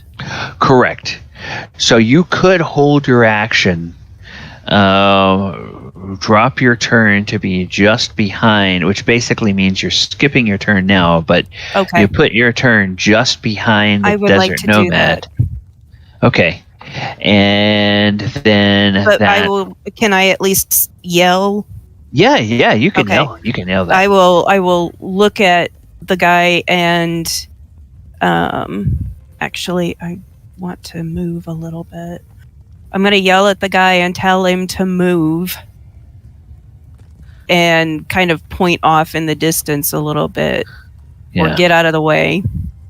Yeah. And then still using Big B's hand, I would like to hold my action or move my turn until after he has left the circle. Yeah. You can basically reposition the hand, and then the action of the hand will be pushing it. Mm-hmm. So, yeah, that will That will bring you here. And then what I'm going to do is, just in case there's any reason that we have this, I'm going to put you at 21.18. Okay. And so if we ever reshuffle, you'll then be right behind those. But yeah, okay. So that does that. Okay. I'm ready. Whenever. All right. Adamant, you are up. You could have Is seen this her thing's yelling. is this thing's mouth open? By chance? It's kind of slack-jawed, so yeah. And you can see now, with it being kind of stunned and slack-jawed, you can see some interesting morphology on the front.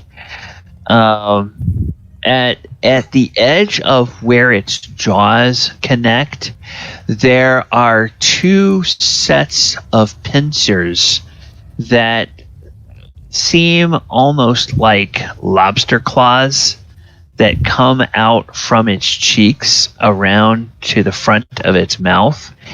And then across its brow, there are these little knobs, and kind of hanging limply out of these knobs are these 4 feathery little antennae that were not there before. When it kind of went slack-jawed, those just sort of popped out. Cool beans. I don't like those either. So what Adamant's going to do is he's going to pull out his Sunforger, and just spin it around with the strap, and gonna toss it into this thing's gullet. Okay. So dexterity save, which I think it automatically fails, right? Yep. When it's stunned. Give us some heartburn. Yeah, Sunforger toss up to 100. Well, now why did you move? You didn't have to move to do that. Yeah, true.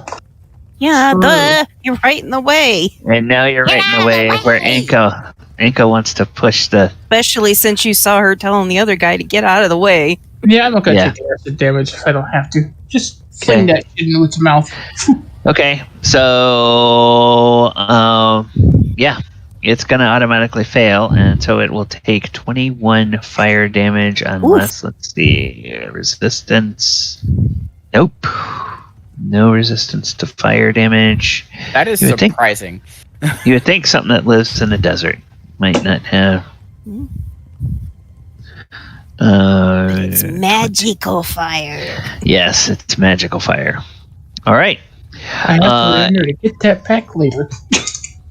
Okay. Afterwards, you can use an action to cause the weapon to reappear in your empty hand. Okay, so it's not a bonus action; it's an action to do that. I can see or I it. could Here, just hold my wait. grog. Or I could Watch just this. wait and grab it back later. Okay. Anything else, Adamant? I am going to bonus action at 4th level.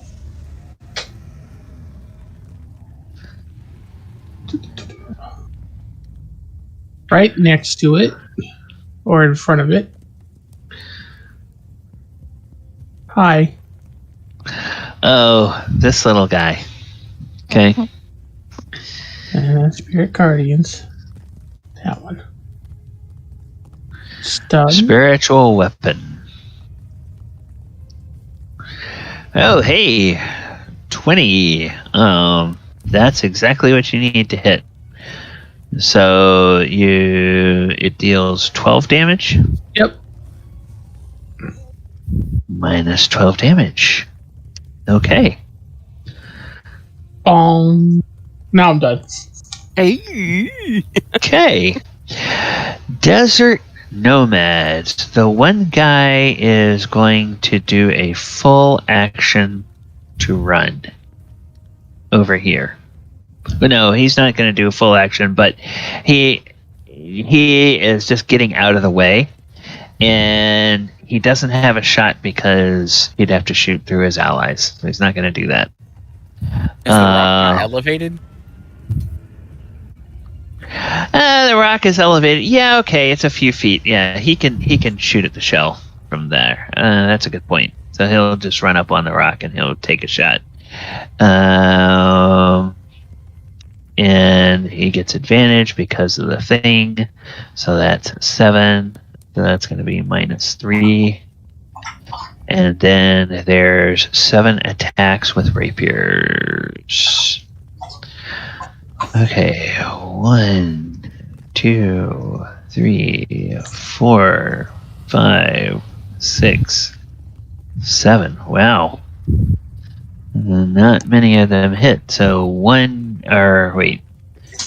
hit, 2 hit, 3 hit, 4 hit. Wow, only 4 of them hit. So 6 and 8 is 14. 5 is 19. 10 is 29. Half of 29 is 14. So it takes 14 more damage. And it doesn't have to make any saves because it's not concentrating on anything. Alright. At the end of their turn. Yeah. At the end of their turn, it is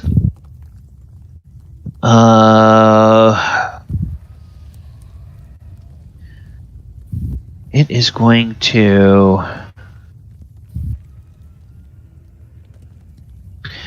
use a legendary action to recover 50 of its expended PSPs. Wait, isn't it still stunned? Yeah, it can't take actions, it can't take reactions, but it can take legendary actions.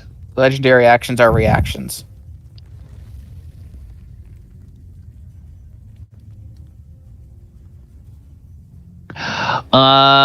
Technically no, because you get 1 reaction and it gets 3 legendary actions, and each legendary action has to be done at the end of another creature's turn. So it's not a reaction. It doesn't occupy the same mechanical space in the game as a reaction does. If you have legendary actions, you get your 1 reaction, and then you get however many legendary actions you get. Dang legendary actions. So, yeah. Now, fortunately, in this case, this particular creature, all of its legendary actions are either spells or recovery. It doesn't have any attack. It doesn't have any melee attacks as legendary actions, and it can't try to break a grapple or make a saving throw or something like that as a legendary action. So it would be nice if it did, but it doesn't. So all I can do is recover some spent hit point, or recover some of those, and then let me just make sure that I haven't been missing something. No, I haven't been missing anything. Okay. This guy doesn't have any regeneration. Alright. That's too bad. Enka, you are up. Mm-hmm. Okay, so everybody's cleared out of the way. And I'm casting this at 4th level, so that means it is 6d8 of acid damage. Oh, well, wait, I gotta push, so I pushed it in there. So I'm pushing it about 15, 20 feet max, so it's like centered. Okay, so you're gonna try to push it, and let me pull up Bigby's hand. It Okay, make a check with hand strength contested by an athletics check of the target. So it It has automatically to make. fails athletics checks when it's stunned. That's true. It is stunned. So it needs to go 5, 10, 15. Does it want to go one more? 20? Like that? Yeah. Okay. The Bigby's hand pushes the this thing just sort of gets pushed out of the way up over the shell, and go ahead and roll some damage for your. You remember you upcast it, so instead of I think 5d8, I think it's 68 acid damage. 22. Crap. 22. And there's no way I can use an advantage to reroll or anything. No, advantage is only on a d20. Okay. D20 roll, not on damage rolls. I suppose if you had anything that let you do d20s for damage, you could use it for that kind of roll, but not many things in 5th edition use d20s for damage. What the heck are we doing here? We're looking for... Nope. No resistances to acid, so it takes all of that. Okay. So, also, since it is... that is a passive spell, meaning I've already cast it before. It just finally goes off with the trigger. Yeah. I also okay. Sorry. Let me double check and see for Bigby's hand.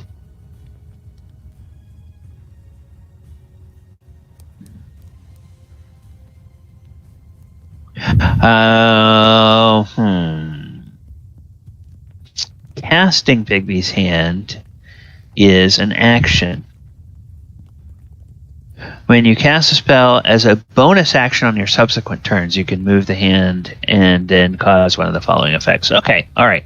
So pushing it is a bonus action. All right, so then you have an action and a move left. Okay.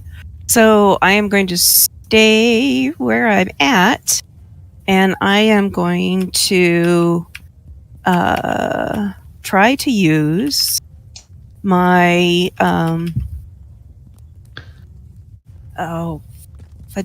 dissonant whispers. Dissonant whispers is a bard ability. Yes, it is basically. She makes kind of this off-pitch, high-noted whistling noise, and no idea how she makes it, but it's just a wrong chord, so to speak, and it does the following, and make sure that way we've got everything taken care of. Dissonant whispers, and boop. And I want to increase that by funny Adamant. I want to actually cast that. That is a 1st level spell. I want to cast that at 3rd. So that's an extra 2d6. Now it gets a wisdom save. Now when it's stunned, I think it still is entitled to make wisdom saves, right? Yes. Correct. Okay, so spell save DC is 17. Oh, god damn it. So now does it take half damage on...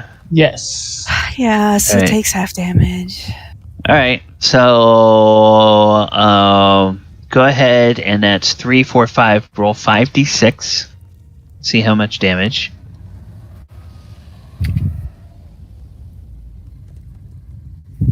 $21, so that's 10 damage halved. All right. All right, I'm done. I can't do no more. Okay. Okay. Yeah, this thing just sort of. Well, it can't even shake its head. It's just kind of stunned. Maybe lethargically. It also shakes its had. head. Well, let's see here. On a failed save. It made it save, so don't worry about on a failed save. Well, no. It had said that. Let's see here. Where was I reading that it's disadvantage? Yeah. That's on a failed save, so don't worry about it. That's only on a failed save. Yeah. Sorry, just first time I really used it. Yeah. Okay. Anything else, Enka? Nope. Okay. Oyo, we're gonna finish this round and then we're gonna take our break. So, Oyo, you are up. Well, Oyo just watched a gigantic, a very large magical hand ram into the back of a tortoise, and it got pushed into another trap. He hasn't claimed to see it all, but that was a new one. Yeah. Well, it's better than the hand getting shoved up its butt, Hey. That's exactly what happened. Didn't happen. It got goosed. Did you lube that hand up really well and turn it sideways? That just we're not going there. Adamant. Swing. It's a quote from The Rock. Jesus Christ. Okay. Yes. 29. That will hit. Okay. So 10 and 3 for 13 damage. All right. A stunning strike once more. DC Stunning 17. DC 17. Well, she's Con weak. save. That'll make it. All right. Makes it for that one. Bonus action, flurry of blows. 24, so that's 21. All right. Stunning strike. Okay, so another con save. Oh, that fails. All right. Good. 18 doesn't hit. Then 18 misses. I'll go into my other 2 attacks. Boom and a boom. Okay, only one more hits. Boop. Yes, 23, 8 and 11, 19 damage. Force damage on all of it. Okay, all right. Well, and now, now it's looking pretty hurt. It's looking pretty hurt. All right. Any other movement or anything? Well, no, that's it. Okay. Elora, you are up. This thing is looking in bad shape. Or I'll kind of look at it and then look at everyone else and say, wow, look, no one's around me. I feel very much protected. Then she'll cast one of her new spells that she hasn't done before. She's a little bit weary of wondering how to cast it, but she will cast Guardian of Faith. Guardian of Faith. A large spectral guardian appears and hovers for the duration in unoccupied space that you can see within range. Occupies and is indistinct except for a gleaming sword and shield emblazoned with the symbol of your deity. A creature hostile to you that moves to a space within 10 feet of the guardian for the first time must make a Dexterity saving throw. They'll fail because creature takes. Okay, now what's the symbol? It's weird. It's weird the way this is worded. It says any creature hostile to you that moves to a space within 10 feet. Yeah, the Guardian of Faith does not move. Right, and the way that's worded, I'm thinking, and Adamant, you've probably used this spell more than I have. If you put it within 10 feet, that doesn't count as the creature moving into that space, does it? No, it does not. It would still be in the radius of the attack. It's basically a shield effect, kind of. Oh. The Guardian of Faith takes up both a position in front of between you and the enemy, And if the enemy tries to get to you, he takes a whacking. Yeah. So with this thing being stunned, and stun means it can't take actions and it can't move, then that probably means that. Well, no, wait a minute. If you're incapacitated, you can't move. So, that's probably not the best choice. That's probably not the best choice in this situation. I was It's just a thinking, guardian, not a soldier. Yeah. Yeah. I was still just thinking, okay, well, if it were to still be in that 10-foot radius, it would still be on the point of, I need to get this thing away from me. Unfortunately, no. It basically comes into existence with a trigger and says anything that's outside a 10-foot radius, if it moves into a 10-foot radius, I'll attack it. If it comes in and something is already in that 10-foot radius, it's like, okay, it's already there. I'm going to ignore it Okay. until it goes away and then comes back. You could always just move and get up next to Enka and Adamant. Are you casting that or casting something else? I'm giving her the choice not to cast it because of a player misunderstanding how the spell works. So she can cast something else with that slot. I was excited to see what her deity symbol was. Yeah, I mean it's going to be a good thing when the situation calls for it. And just to clarify it, I did just go look at Sage Advice, and that's what it says. Simply being within the range doesn't trigger it. Okay. An enemy can only be hurt by it once, so it wouldn't even. It would. Really? Yes. Yeah. For the first time on a turn. Okay, for the first time on a turn. Oh, yeah, that's right. So, yeah, and because it doesn't move. Huh. The spell is specifically more useful for if you have a lot of enemies that are trying to make through a narrow corridor. You can block off their movement. Okay, that makes sense. Okay, so it still has some uses, even though I didn't think it was as good as I thought it was going to be, type of thing. But instead, Elora loves to play with water as normal, so she will do her tidal wave at 3rd level instead. Okay. All right. So tidal wave, it will automatically fail a dex save because it's incapacitated. Takes 26 bludgeoning damage. Now that is magical damage, so it will take all of that minus 26. And she'll make sure that everyone on behind it will get soaked if it's in the range. Nope. Just okay. Outside of water. Okay, so Did we just get hit with purple grape juice? Is that what happened? Nobody's within the range. Oh, nobody's within. Like it ends at 30 feet, but I'm thinking just for flavor. The spray effect. Like other just the spray effect. So it's not you're not getting hit with a damage effect. You're just getting hit with a spray. It's like when you sit in the first 3 rows at the old Shamu show at SeaWorld, and they come up and they splash down in the water, and everybody in the first few rows gets splashed. She's after her own little wet T-shirt contest. That's what. Yeah. What I was gonna say is all the desert nomads.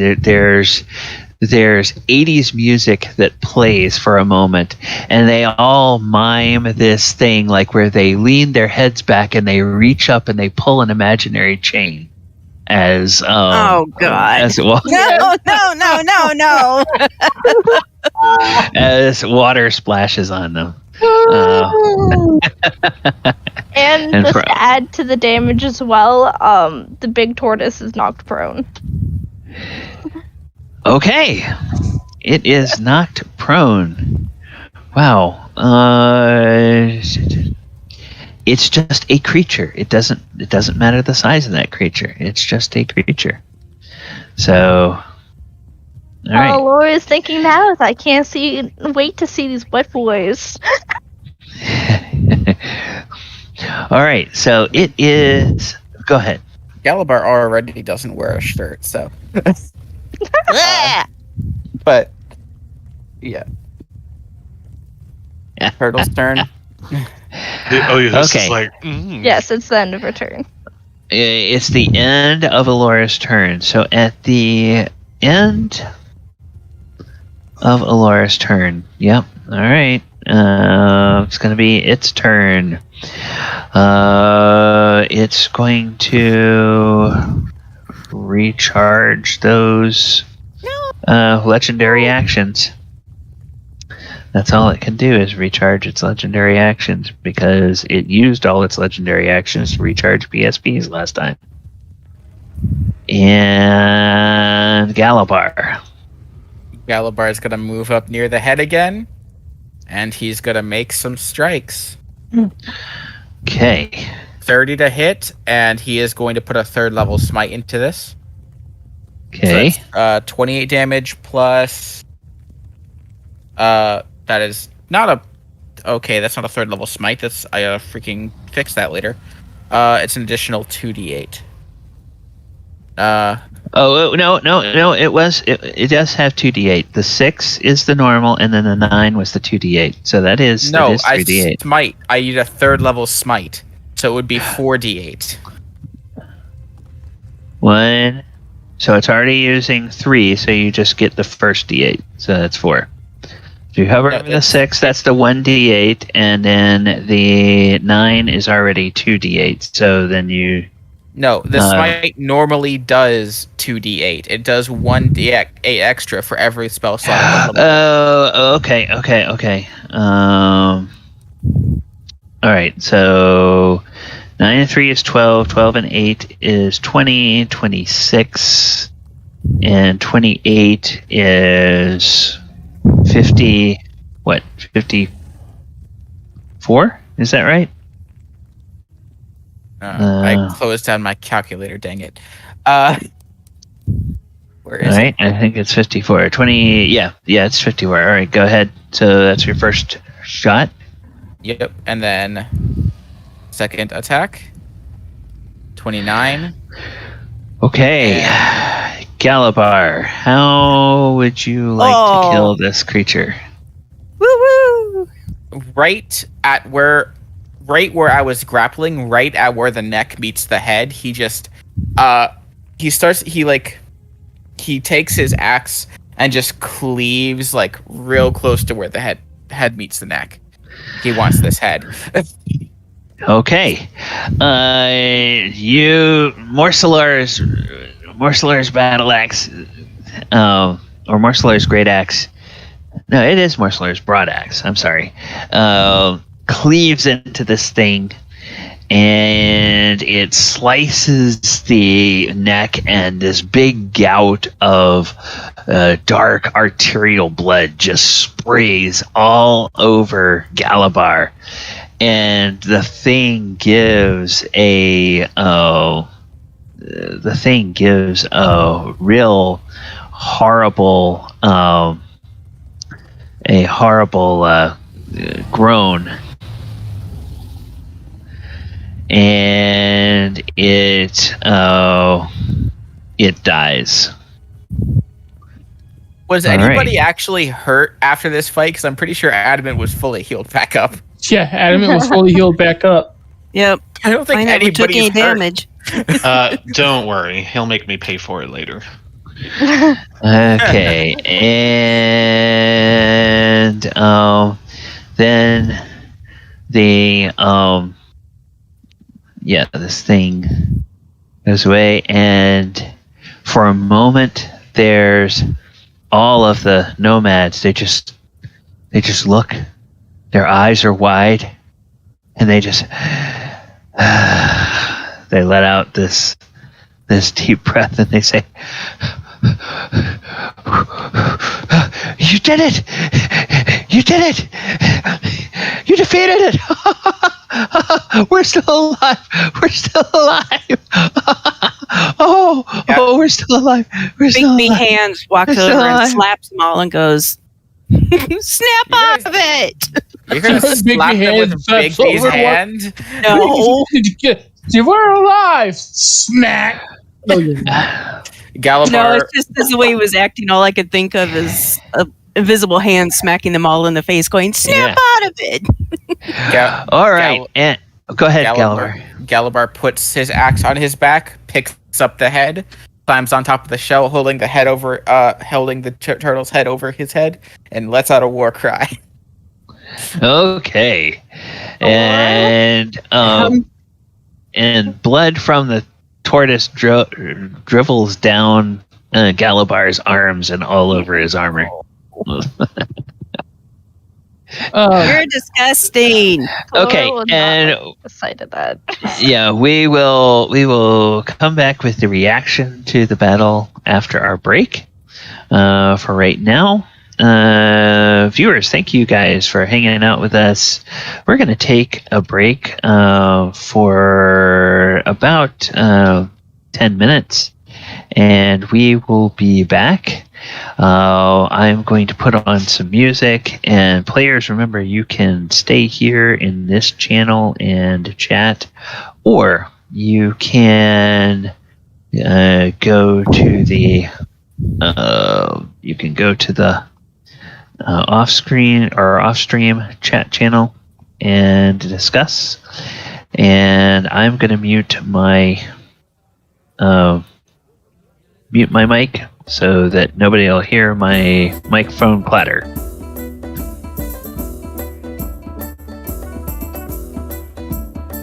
Gotta love when a big enemy is not immune to stun.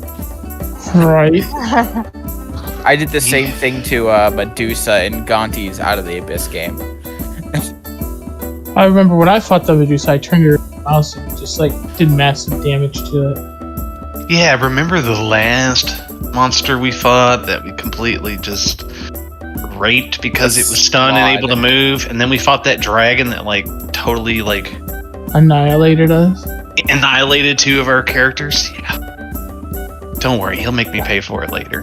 Hell has no fury like a DM scorned. Oh, we still have to fight King Solomon. So Yeah, I imagine he's something like a level 20 sorcerer or something. I forget what spell. I was pretty sure it was Tidal Wave, but it must be another one of my water spells where you do bludgeoning damage and you push your creature 10 feet. I know it's one like Tidal Wave, but it isn't. Cause I'm ooh, I could just push him. I'm no. Is it pulse wave like that? I don't know.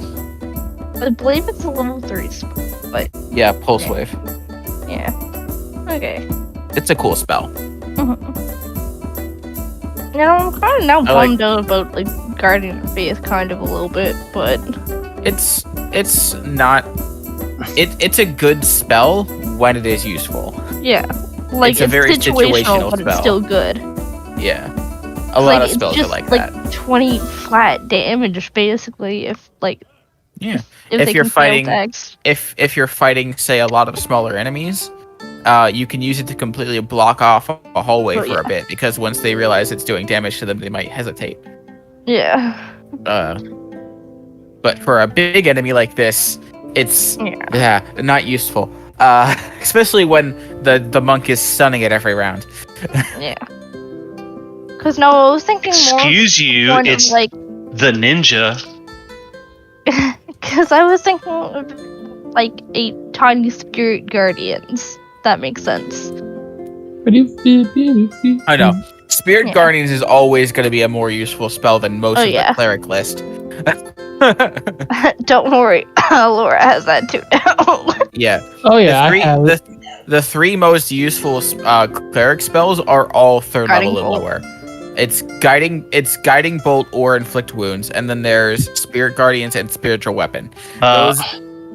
Holy weapon is the shit. All right, I'm just telling you right now. It is. Imagine me doing 5 attacks. Holy weapon. Hey, give me 1 second. I need to go get a drink. Look, I was debating on what to do for a while.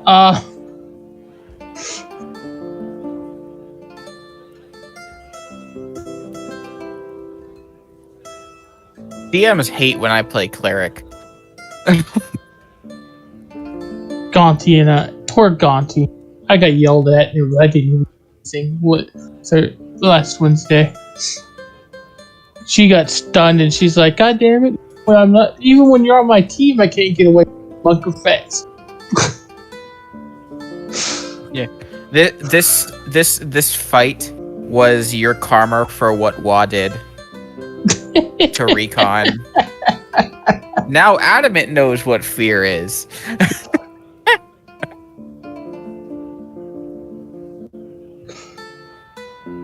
Poor Recon.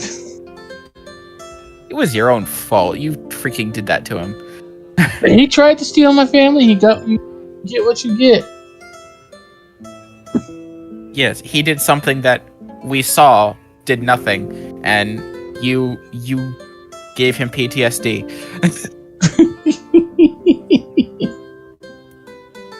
These things are not the same. There's a big old turtle shell for Adamant to make a whole bunch of shit from. Yeah, Galibar just wants the skull.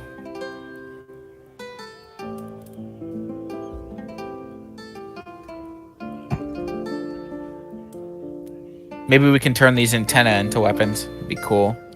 I kind of think that the antenna didn't.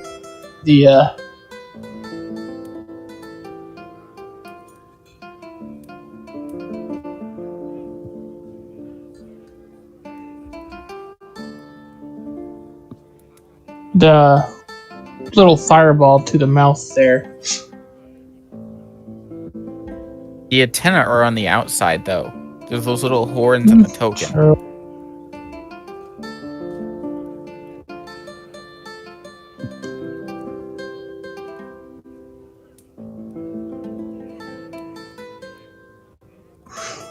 Yeah, Galibar's got the 10 bow skull, and now he's gonna have a giant tortoise skull to add to his collection.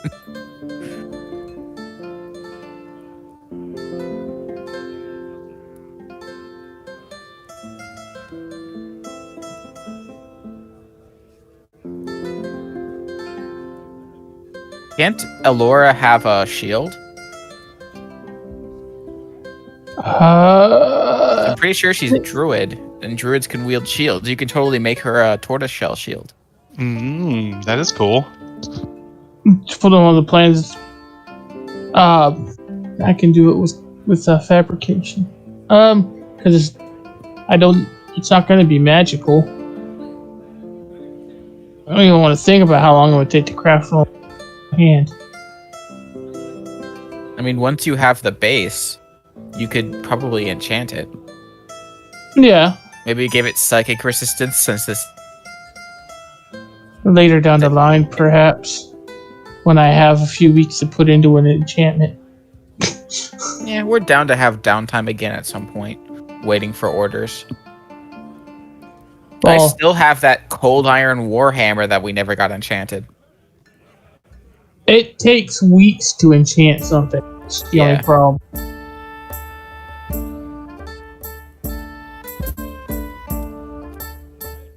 Yeah. I still have that cold iron warhammer in my bag of holding.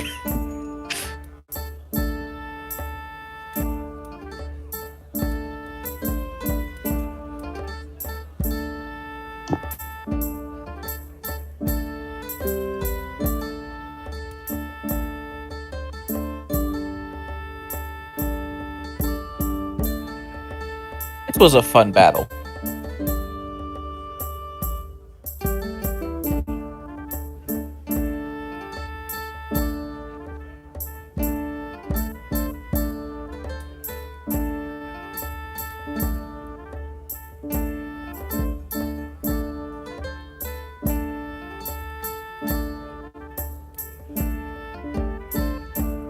I have Minecraft running in the background, just letting crops grow around me since I don't want to have to freaking wait.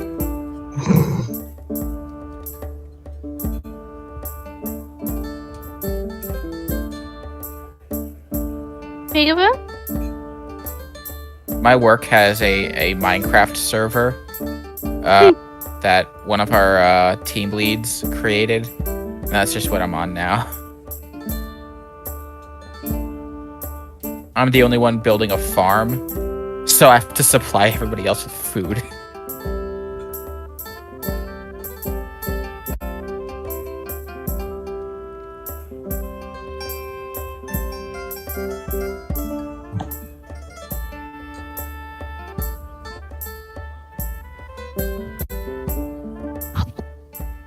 Well, I'm glad you were able to make us this weekend, Elora. I mean, Ivy. Nah. Yeah, no. Work's just been something else lately. I'm still loving it. Like, I absolutely love it, and that's why I'm trying to fight my hardest for it. I'm trying to wait to let it play out, but, yeah, no. Let's just put it this way. The promises that they gave me whenever I got hired, they're not keeping to their word. They said that my morning shifts of 7 till 3 should not be a problem whatsoever. Now they're trying to say, oh, yeah, well, sadly, you can't get your morning shifts anymore. Or soon. Anyway. So, either way, like, it's the... What? Yeah, I don't know if you guys are having problems in Canada like we are here with labor shortage, but there's Oh, yeah, we are. there's so many there's so many people dropping out of the workforce. It's like you can, especially in a job where you hire people for a role and you have to have multiple people in coverage based on the time of day and the traffic that you have, whether that's physical traffic or phone traffic or whatever. You can sometimes get a situation where you hire people and then it's like, all right, because we've had other issues, you have to change your shift because we need you to cover this particular time. And at some point, you get to enough people, and usually it's like the most recently hired are the people that have to make those kind of accommodations. And it's like, yeah, sorry, but if you can convince more people to come to work with us and they want to work these shifts, that's great. But until that happens, we need bodies these times.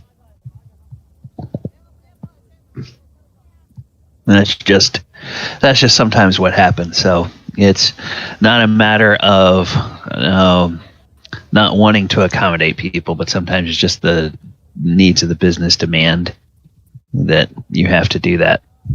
All right, let's go ahead and get back into our game, and we will take a look here at what is going on at the moment.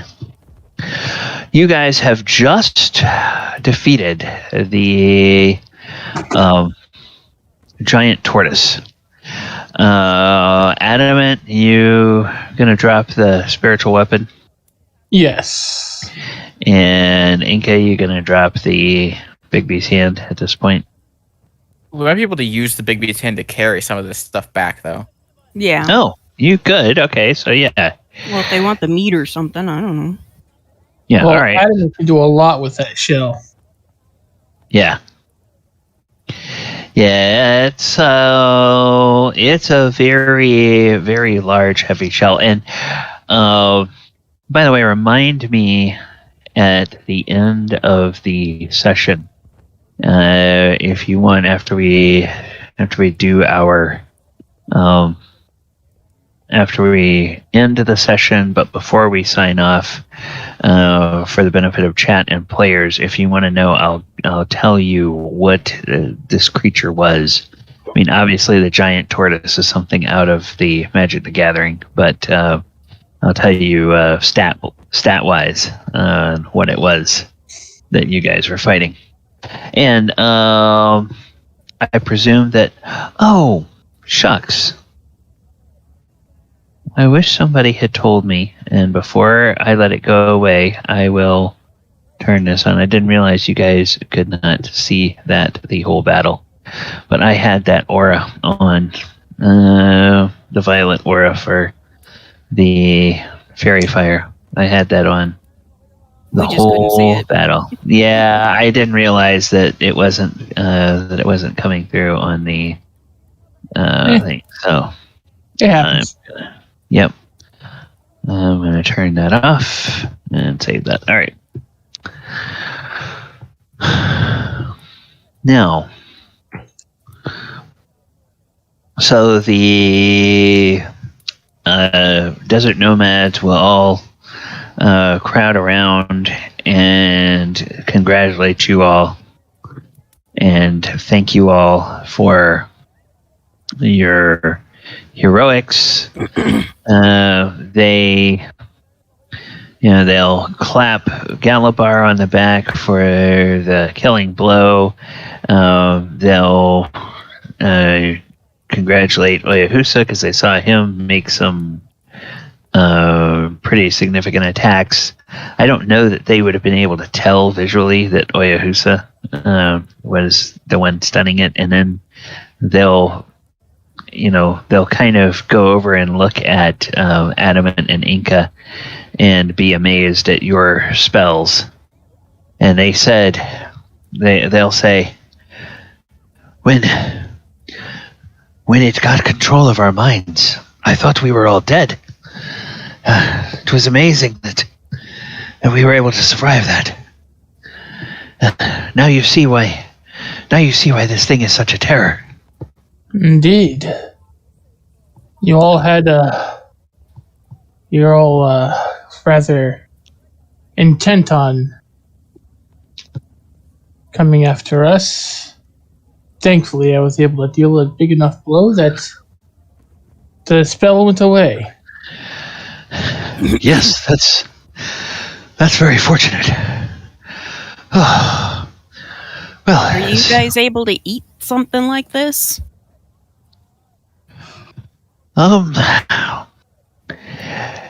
Yes, if the meat is not prepared correctly, it is poisonous. But it can be prepared in such a way that the toxins are removed from it. It takes several months of curing and a couple of cycles of cooking it, soaking it, drying it, and cooking it, and soaking it, and drying it again. It's like So is it even worth me using this? And she kind of hovers the hand a little bit to try to carry it back to your place. well, I can make a lot of use out of that shell. Oh, You just carry the whole thing there if they're going to eat it. and they start pulling out ropes and pitons and say, "Oh, you don't need to use your shell. We can just drag it.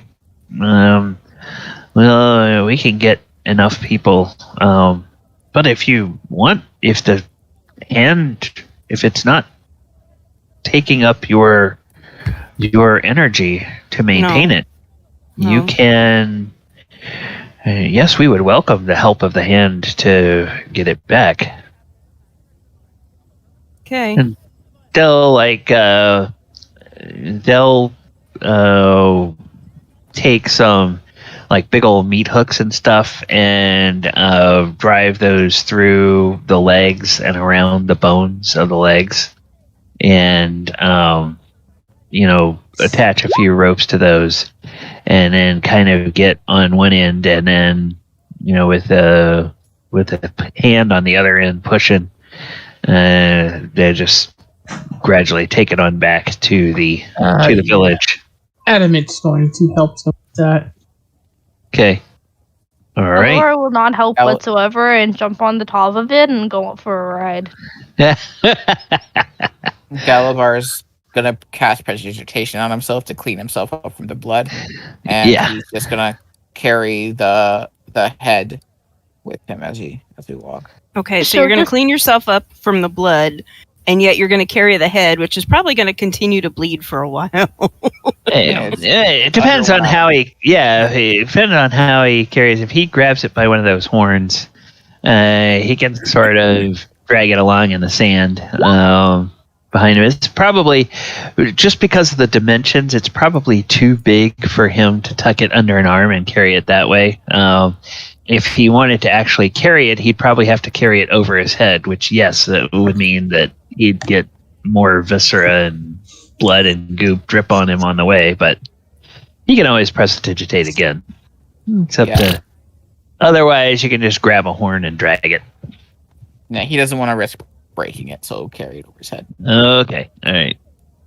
We'll be mumbling the whole time, saying, "Well, you should just listen to me." No, of course you didn't have to listen to me.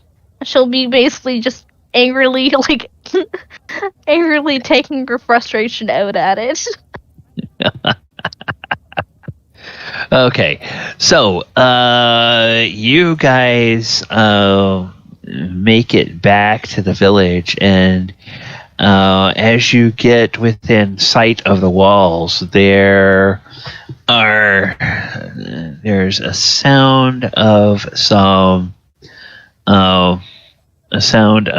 horns that goes up, and some of them sound like signal horns, and then there's let's see, there's some cheers and some more people shouting hurrah as you get closer to the village.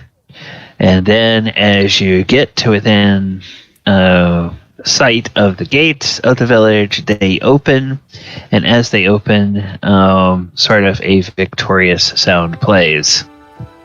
Dun, dun, dun, dun, dun. Dun, dun, dun, dun, dun, dun, dun. Yes. All right. So, you're welcome, Chad. All right. So, I was just playing some of the sounds from Sirenscape. Some of the sound effects. All right. So you get back, and people, swarm out of the village, and they start to set to it. And some of the folks that were with you say, please check with the heroes and make sure that they have any components of this creature that they need or want. We would all be dead if it weren't for them. We owe them our lives. And the village is now safe. And then one of them says, well, what if the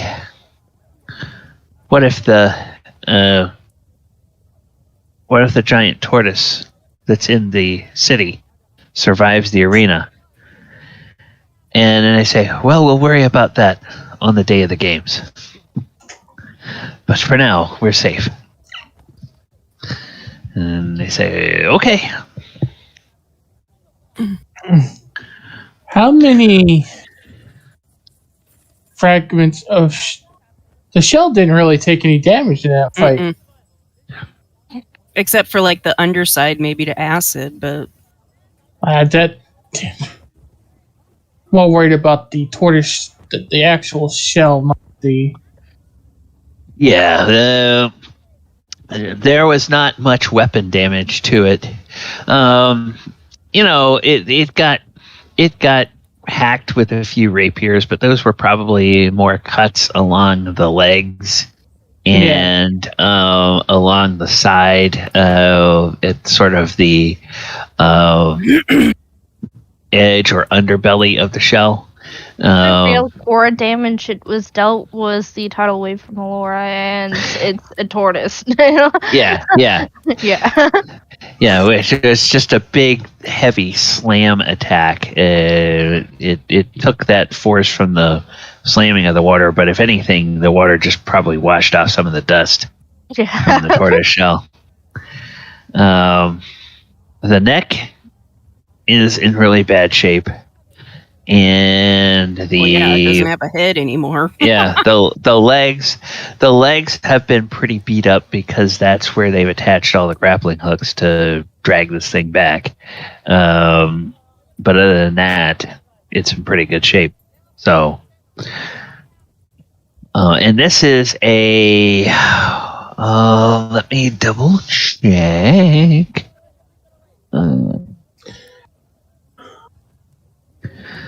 This is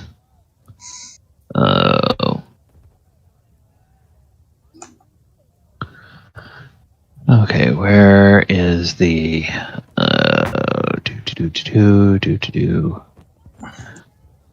I need to look at that's what I need I need to look at this and look at this and look at this size. Okay. Yeah, this would be a gargantuan creature. It's a 5, 10, 15, 20, 25. It's 25 by 25 creature. So that shell is about it's about 25 feet in diameter. That shell. And then like a tortoise, it kind of has a crystalline formation, where it's kind of hexagonal plates that grow together. It would take some work, but you could, if you wanted to, break apart some of those individual plates, you could. Yeah, that's what he'll get Galibar's help with that. Okay. But I sent you a message. Okay, and Ken, you were going to say something? No. Okay. I was just thinking of something silly. Oh, okay. Thinking of something silly. We want to hear. Oh, it's like, or we could turn it into a desert honeymoon suite. With a little round bed inside of it and a heart shape. Yeah, and a hot tub. As we're walking, Galibar will say, "Do you think you could maybe make me like a warhammer or something out of that shell?" That might be an odd shape to get from it, but I could probably mix a warhammer in. I want to make rapiers for all the villagers who came and helped us. Well, maybe not a warhammer, maybe a maul. A maul is probably better since it's bigger. Kind of looks at the size, the way the shells pieces are. I'll see what I can do. Yeah,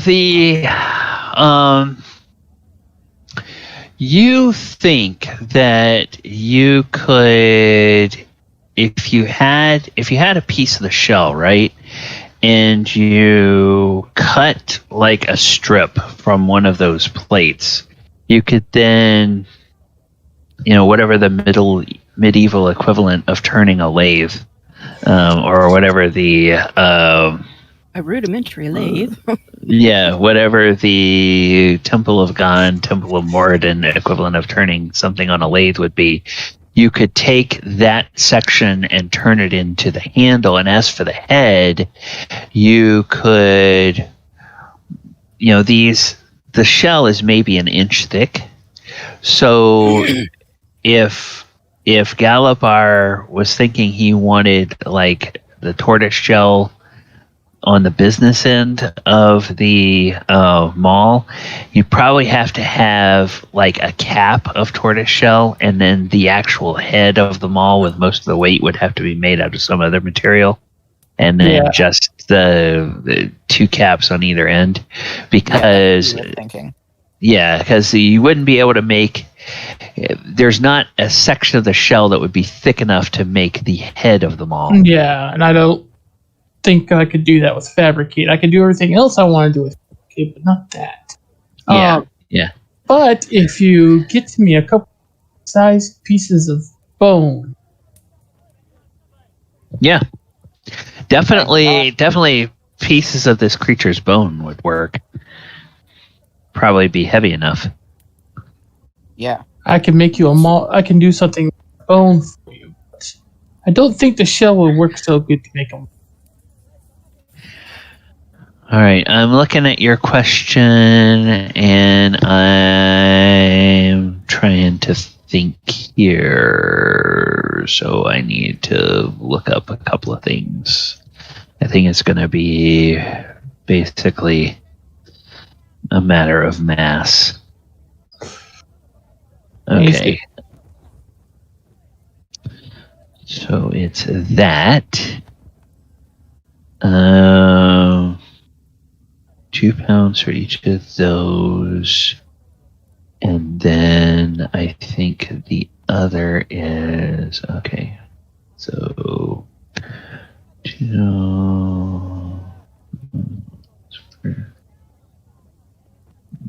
no per, and then say anybody else go ahead, keep talking while I'm looking. You guys can talk to each other or do anything. What time of day is it now? It would be, I think, what did we say? It was afternoon, I think. Probably probably at least mid to late afternoon after. Yeah, it'd be late afternoon as you're coming back. Yeah. Oh. Oyohusa would do an insight check on Elora to see if just pick up to see if this encounter bothered her on some level. She sat on the turtle's back with a knife, kind of stabbing it. If you had just listened, this wouldn't have happened.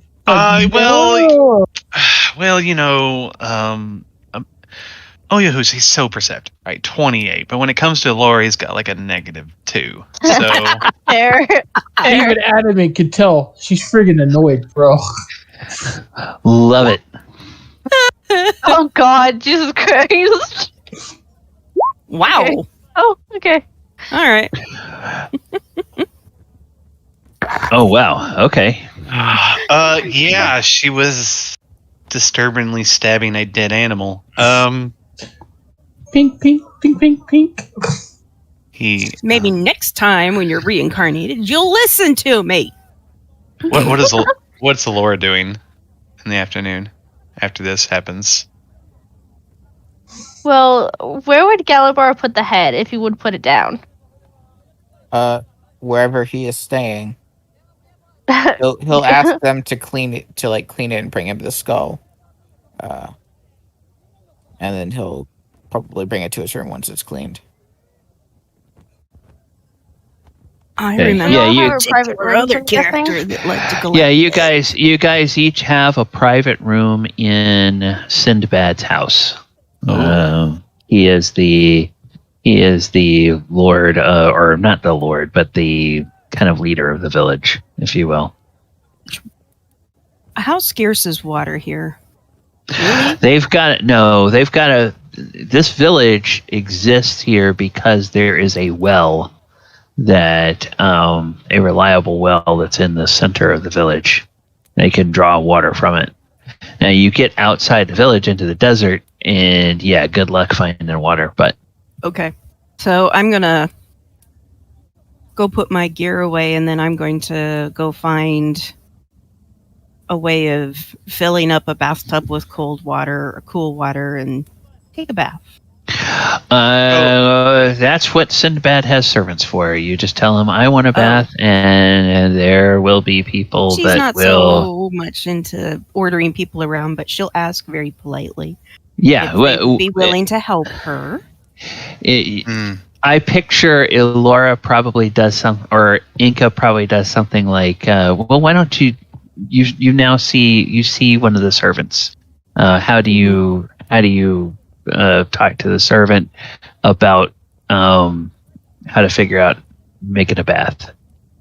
She'll kind of wave them down just a little bit. Oh, yes, my lady. Yes, how can I help you? I where can I find the bucket or whatever so that I can fill up a bathtub and I can just go down and get a bath? Oh, no. You are a guest of Sinbad. We will fill the tub for you. Do you want the water heated, or do you want it lukewarm, or straight from the well? It's still hot, isn't it? Outside or warm? Oh, or is it starting to cool down?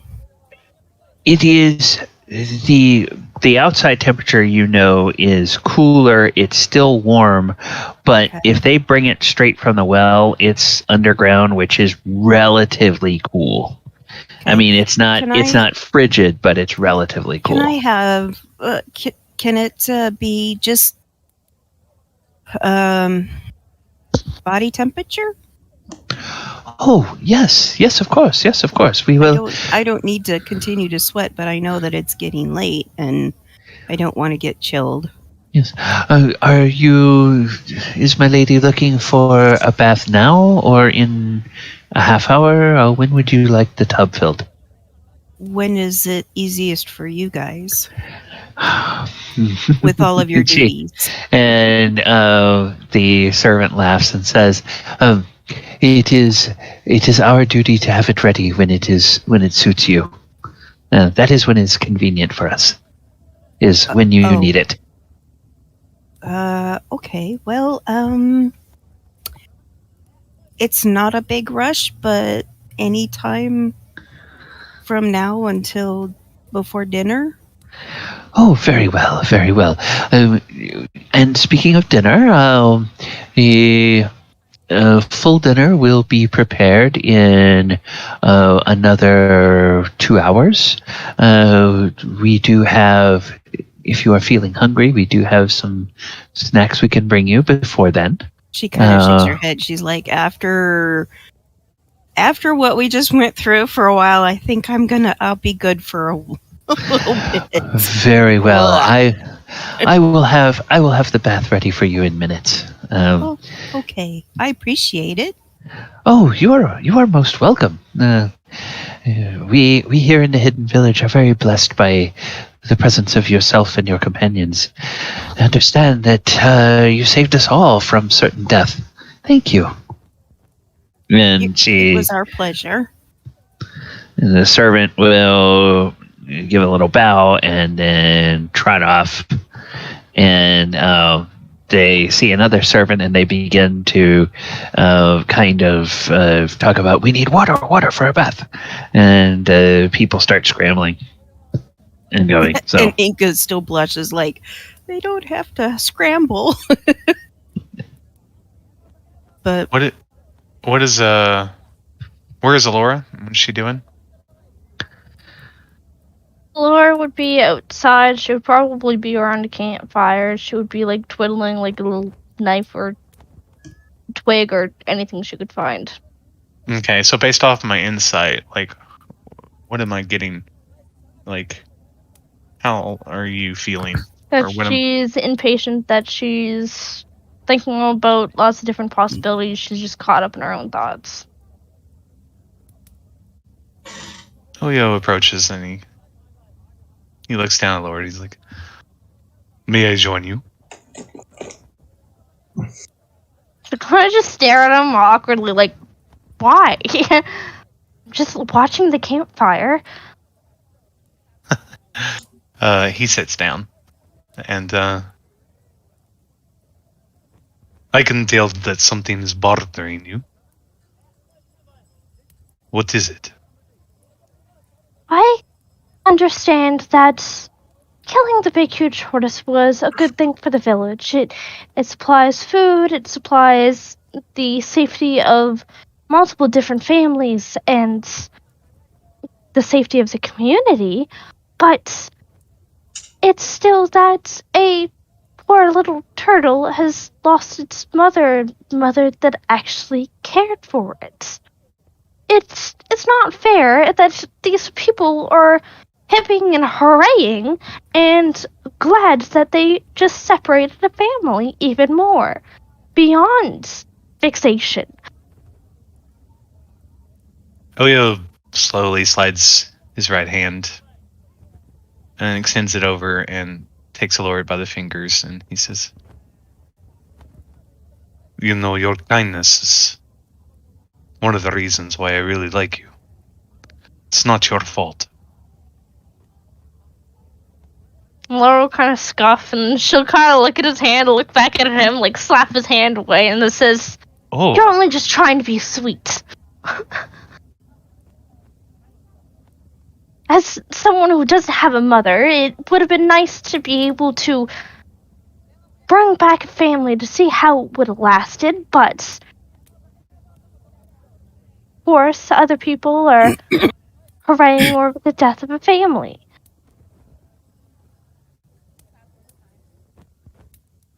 I tried. I tried to talk to it and it wouldn't listen to me, even though it did listen, but it decided not to listen. I don't understand why it couldn't just... She'll kind of scoff and she'll cross her arms and she'll, like, slide her back off, like, the place that she's laying, so she'll just be laying completely in the sand. it was clearly maddened by grief and anger. You did what you could.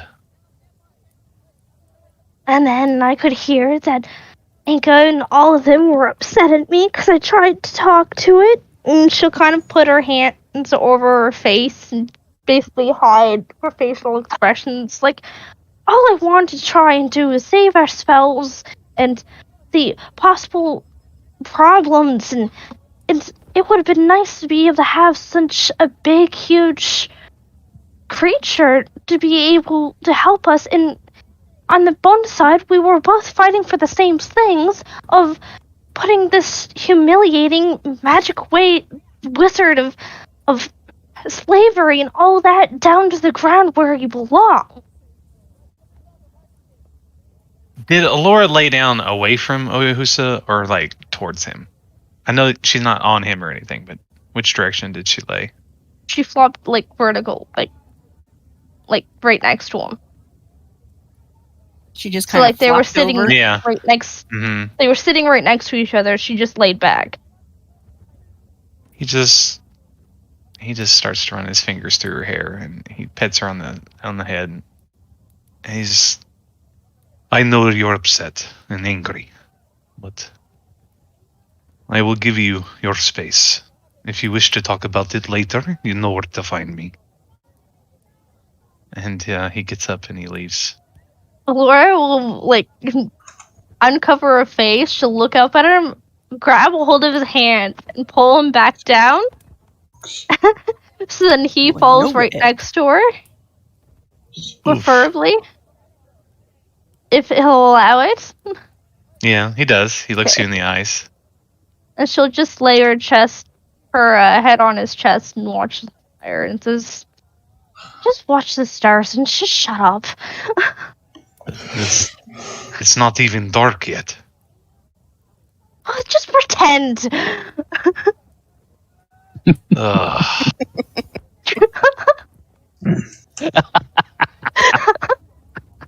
Does Tatsumatsu say anything about this insanity?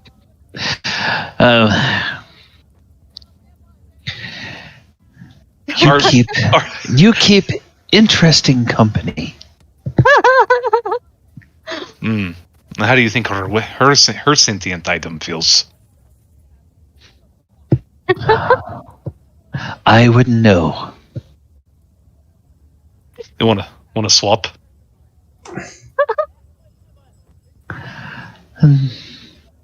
No. Mm-hmm. For Starting to For like me a all little of- bit, are you? for all of your curiosity, you are more straightforward, I think.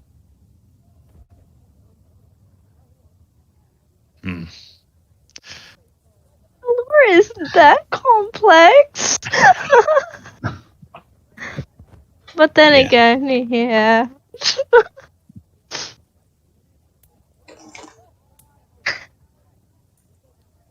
And yeah, he just lays there and just plays with her Okay. hair. All right, so that's Elora and Oyohusa. What is Enka is getting ready for a bath. What are Adamant and Galibar doing during this time? Adamant is going to be working with Galibar to break this thing down. Yeah, well, Galibar waits for them to clean off the head and everything and break the skull.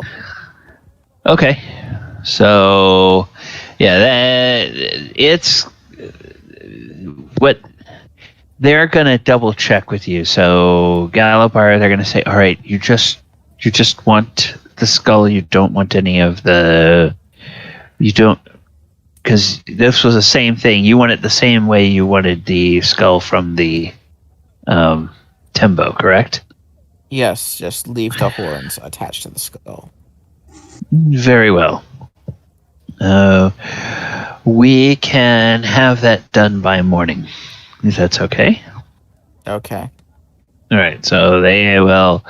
3 or 4 people will come and haul the head off, and go deal with that. They tell you they will bring it back with the. They also ask if you want the lower jaw attached or detached. Attached. Okay, all right, so they can do that. So they go off and they carry it towards the market area of town, where probably they have like some tanners and butchers and things like that that can deal with getting the skin off and getting the organs out and all that kind of stuff out of the skull, and then cleaning that off. So. All right, and then how do you guys tackle this shell? Adam will break out his tool. Okay. Those ones he got from Kamigawa. Okay. And basically, he is going to very painstakingly, carefully separate each skute, as they're called, Okay. individually into individual pieces so that they can be used. And like I said, he's gonna use the big ones, but the little ones are going to go to the local craftsman. Okay. And the big ones are the ones that there's 13 big ones, and there'll be 28 small ones. That's the little ring around the edges. Okay. Small ones. And at that point, he would also get he's going to get leg bones, because the leg bones are nice, thick, and heavy. Yes. And that's what he's going to use to make the maul. Okay. That has been requested. And he's looking about 5 days worth of spell casting for that. Okay. All right. And Enka. Before long, 3 servants appear, and they have some buckets. They have some large. Basically, they have large barrels that have water in it, and one of the strong men is carrying 2 small barrels, and the 2 large barrels they empty out, and those have pretty much like water that had been taken out of the well, and then the smaller barrels have heated water. And so they pour some of that heated water in, and that makes it just kind of so that it's not room temperature water. It just warms it up a little bit, Okay. so that it's more comfortable for getting in and sitting in. But it's not hot bath water, and it's not cold bath water. That's tepid. Yeah. Warmer than lukewarm, but yeah. Not really hot. Okay. Well, once they're all done filling it and everything, she thanks them politely and then proceeds to basically strip down and Okay. climb in, and then kind of sits there just humming to herself a little bit. Okay. And there are there's a little dish that has some cakes of scented soap that are there, and there's several little glass containers that have different aromatic oils that can be used, and they've basically what they have told you all before is that some of those oils are good for massaging bruises or injuries, and others will help to relax tired muscles, and the soaps obviously are good for cleaning. And then there's a little atomizer that has some perfume that's just perfume. Okay. So Enka is free to use as much or as little of that as she wants to. Okay. So she just relaxes back a little bit and kind of is humming one of those little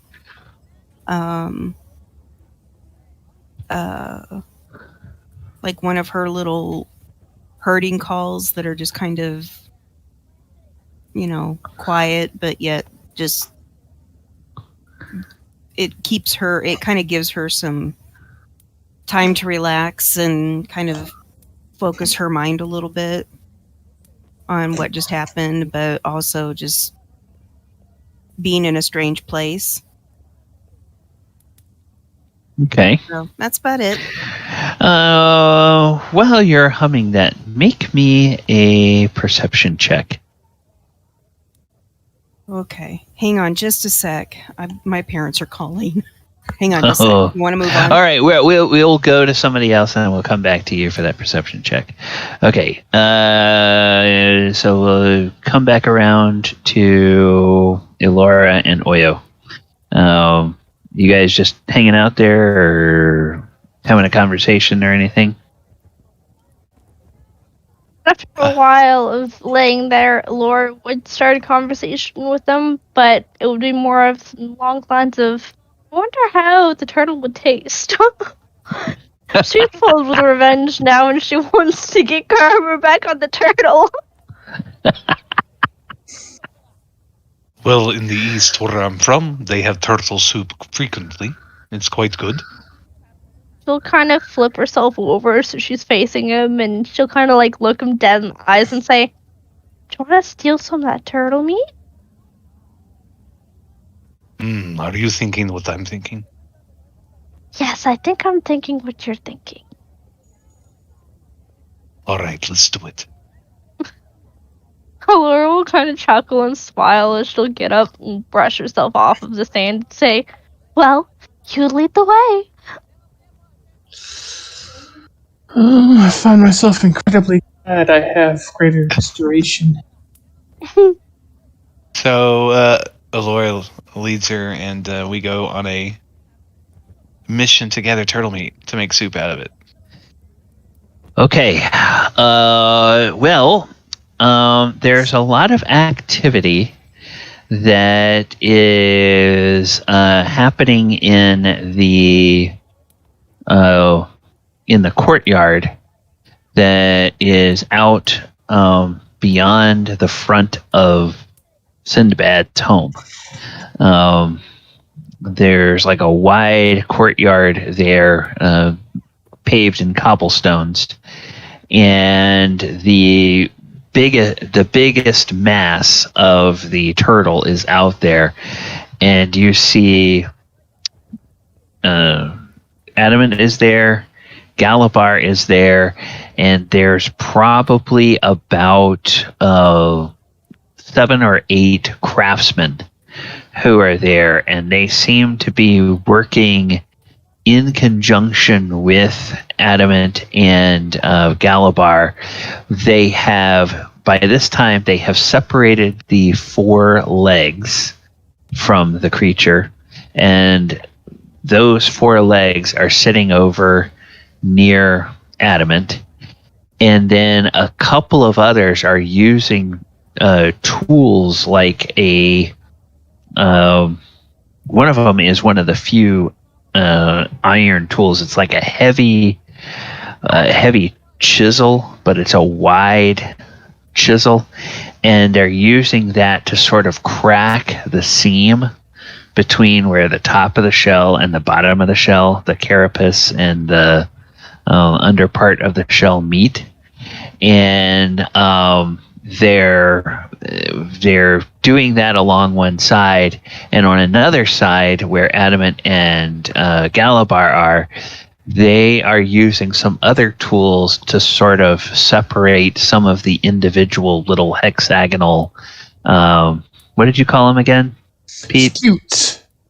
Hexagonal scutes of the tortoise shell, and there's part of the edge of that tortoise shell that's already been cut along those scutes that's sitting over there near Galibar, and Adamant and a couple of other people are working with Galibar to separate several more of it. So you could, in terms of getting it meat, you could either try to take one of those legs, because there's obviously meat in the leg, or you could try to The tail. you could go to the tail. Yeah. Pretty much nobody's working over at the tail at the moment.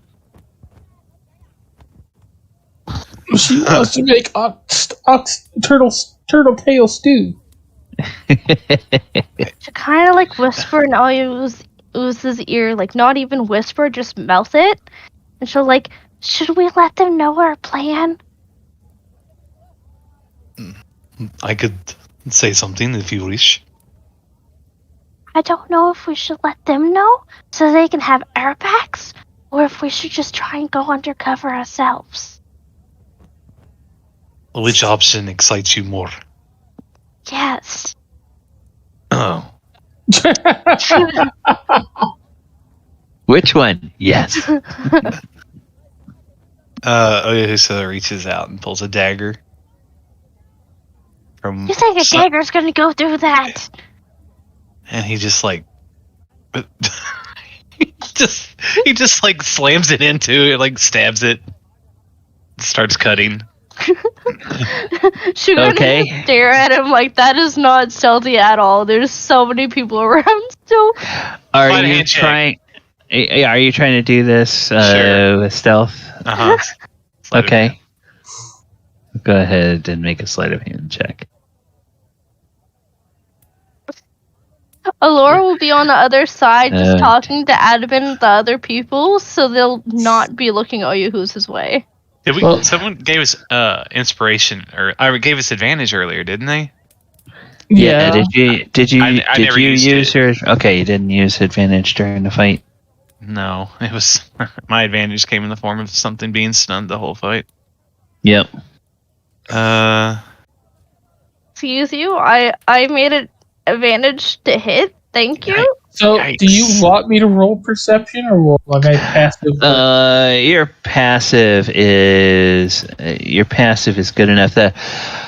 The thing like a passive perception is something like you're in a room and do you notice movement in that room? An active perception is you are you're trying to find something. Or you're trying to notice something. So in this situation, your passive would be good enough. Is he on the other side of it? Can he see me? That's the question. Yeah, I mean this turtle. Is you have massive. right. You have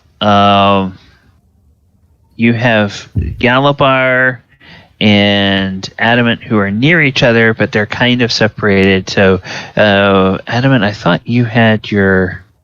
Oh yeah. Both of them have. Oh, I'm sorry, Galibar and Adamant, you have a 19, and Galibar has a 10. So Galibar can make a perception check, and then if he wants to. And then we'll just see how many people notice what is going on. So let's do 9. Yeah. Okay. So there would be nobody there. There's a few. So we have perception is what is that? Intelligence or is that wisdom? It's intelligence. Wisdom. Okay. So. One time I roll a 9 and a 2. So that's 1, 2. Oh, whoops! I'm sorry. 1, 2, 3, 4, 5, 6, 7. Oh, okay. So looks like probably two of the people that are working on the thing notice it, and Adamant notices that Oyo is over there by the tail doing something. The villagers, the people that were helping you, they don't say anything to Oyohusa. They look at you like, okay, well, there must be some reason he's doing that, but one of them, if one of them looks like they're trying to say, okay, does he need help with something? But they're not going to say, hey, what are you doing? They're just going to kind of glance over at you. Adamant, on the other hand, what would you do? Elora, are you two still taking the meat? Elora will smile as she knows she cannot lie to anyone in this group. And she'll just look at him and just have this big, huge grin on her face that she's trying to hide. Just keep in mind what they said about how much it had to be processed to be edible. And he pats her on the head. Pat. Go ahead. She'll kind of think for a moment and she'll be like, okay, well, just a little bit of poison in her head, but she'll just continue to smile and just say, yes, I got Adamant's permission. She'll run over to Oyohusa and say, let's go. Perhaps I should figure out how to prepare this correctly. If you say that out loud, Oyohusa, one of the villagers who noticed it. Oh, yes. There is a method of preparation. First, what you must do is you must remove the skin and take out the bone from the tail, and then draw some water from the well. For a tail that size, perhaps 5 gallons should be sufficient. Draw some water from the well and soak the tail meat in the water for overnight. Then tomorrow morning, you can take it to the cook at Sinbad's home and have them begin the smoking and drying process. They will smoke it for 12 hours, and then they will dry it on a low dry heat for another 24 hours. And then it must be soaked again for another 12 hours, and then it has to have the smoking and the drying process completed a second time, and after that it will be safe to prepare it for consumption. If you eat it before then, it may make you sick. Oyohusa just looks at Elora like, this... Are you It's a kidding lot me? of work. To kind of look at him and mouth may make you sick. All I picture is Christopher Titus in the background. It may make you sick. It might not. I mean, Oyohusa feels like conflicted because it's like the first dish / meal he's going to cook for Elora, but he doesn't want to make her sick. And the fact that it's going to take, days to weeks before it's even edible. Just about 5 days, It's not like we don't have... It's a long time to be fixing a meal. It's not like we don't have... It's like 3 days. 3 days. Yeah, we've got all the time. told. Does there... Okay, Oyohusa leans in and he whispers something to one of the villagers, and he's like... Yeah. All right. Do you have any already processed tortoise meat? No, we do not. We generally do not. We do not get tortoise meat unless we find a dead tortoise, and unfortunately, most of the time when we find a dead tortoise, the meat is already rotted and it's no good. We probably haven't had a freshly killed tortoise here in the village in 20 or 30 years. It's quite a... Do you have normal tortoises? Oh, normal tortoises, yes.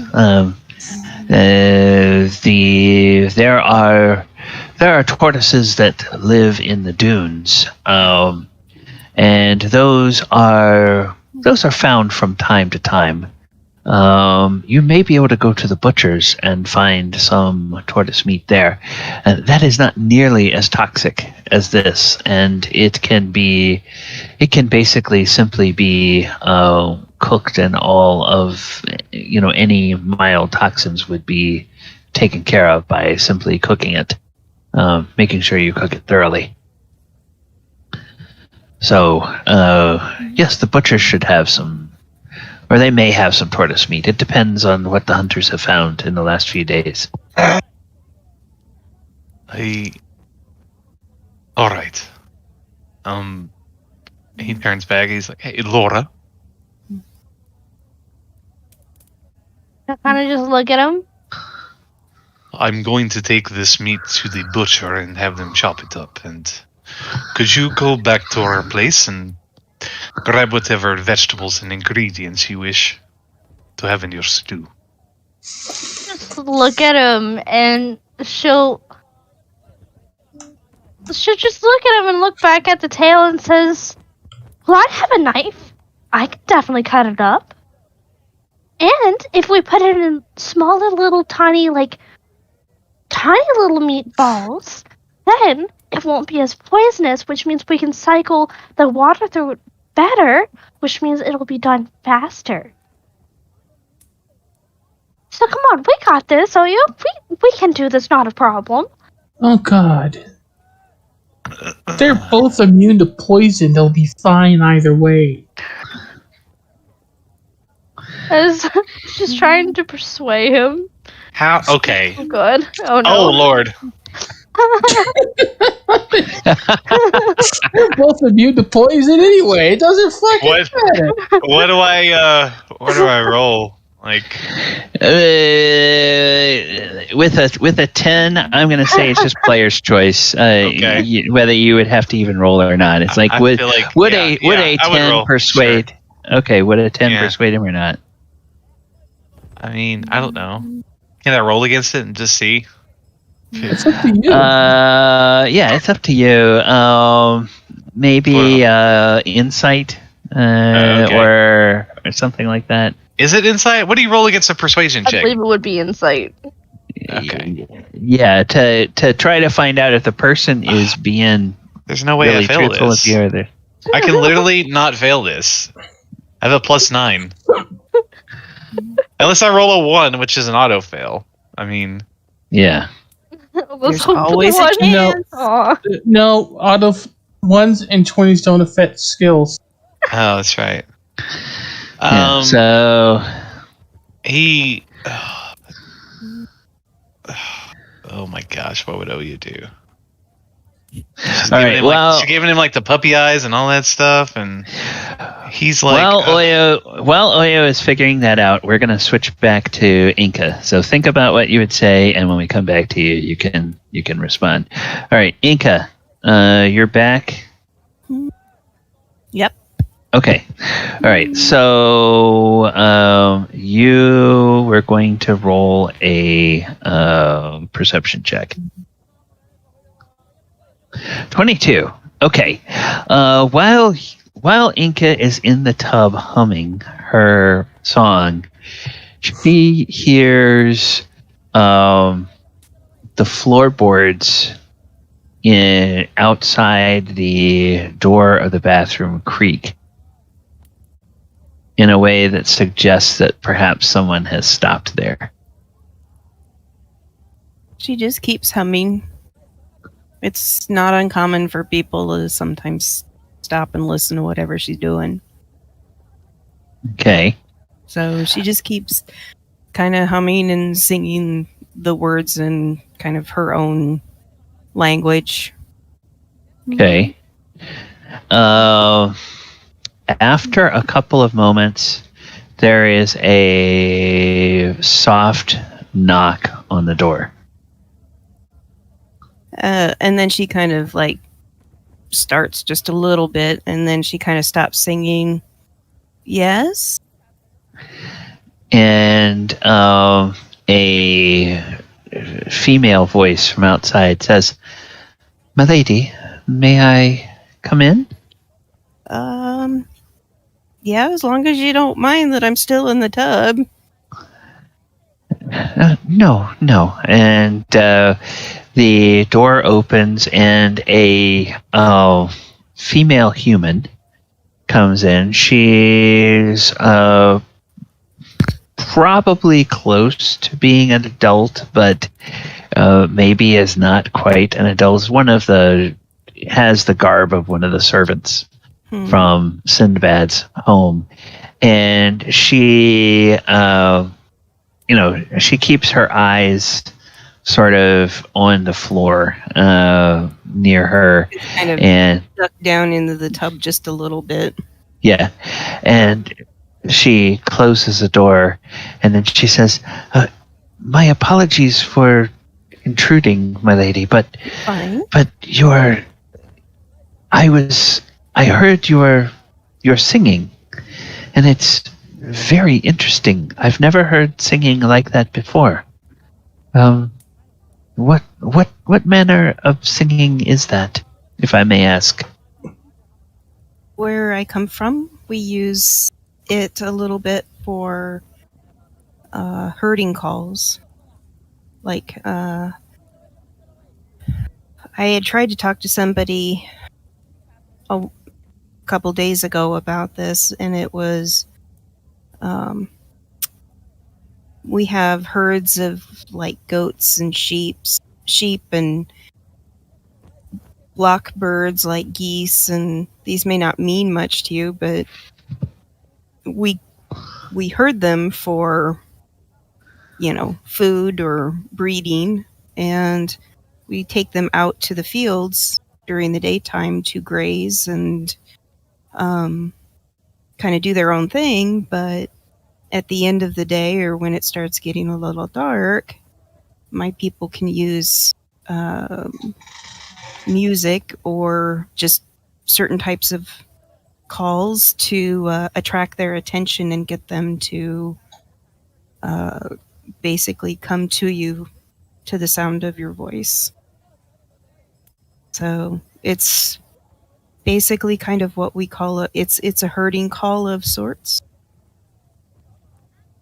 Does that explain it? And she says, yes, it is. It is like our beast of burden. You, very well, very so well. if, let's say you had a group of the animals that you use to haul goods around with, and you took them out into the scrub outside of town to eat what they could to save on cost of feed or whatever, then what I would do is at the time of day where it's starting to get towards evening, I would raise my voice and find a point that I'm above them a little bit and basically sing this song and call them to me. And once they're all there, then I guide them home. It's amazing what animals will follow. Oh, that is very interesting. Oh, I have not ever heard of such a thing. Yeah. Not many people have. It's and not a lot of people in my village even do it, but you can actually use it, this type of song, to communicate over long distances because the notes are sharp enough to carry long distances. And so you'll have some of the older generation that will whistle or call out in high notes in a way that indicates who's there and that everything's good, or if there's trouble, or just to say hello. Oh, that sounds like some of the calls of the Thrycreen. Mm-hmm. What's do I remember out of character what Thrycreen are? Or no? I don't know. Make me. What they talked about to us? Or... Yeah, nobody has said anything to you guys since you've Okay. gotten here about So I them. kind of look at her a little bit and, what is the Thrycreen? Oh, Thrycreen. They are a race of people that live beyond the mountains, to the desert, beyond the forest. I have never seen one living, but I have seen the carapace of one that has died. They are said to be a sentient race of insect people, and they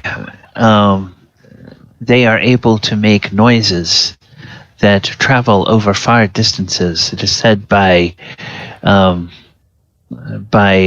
scraping their mouth parts across each other.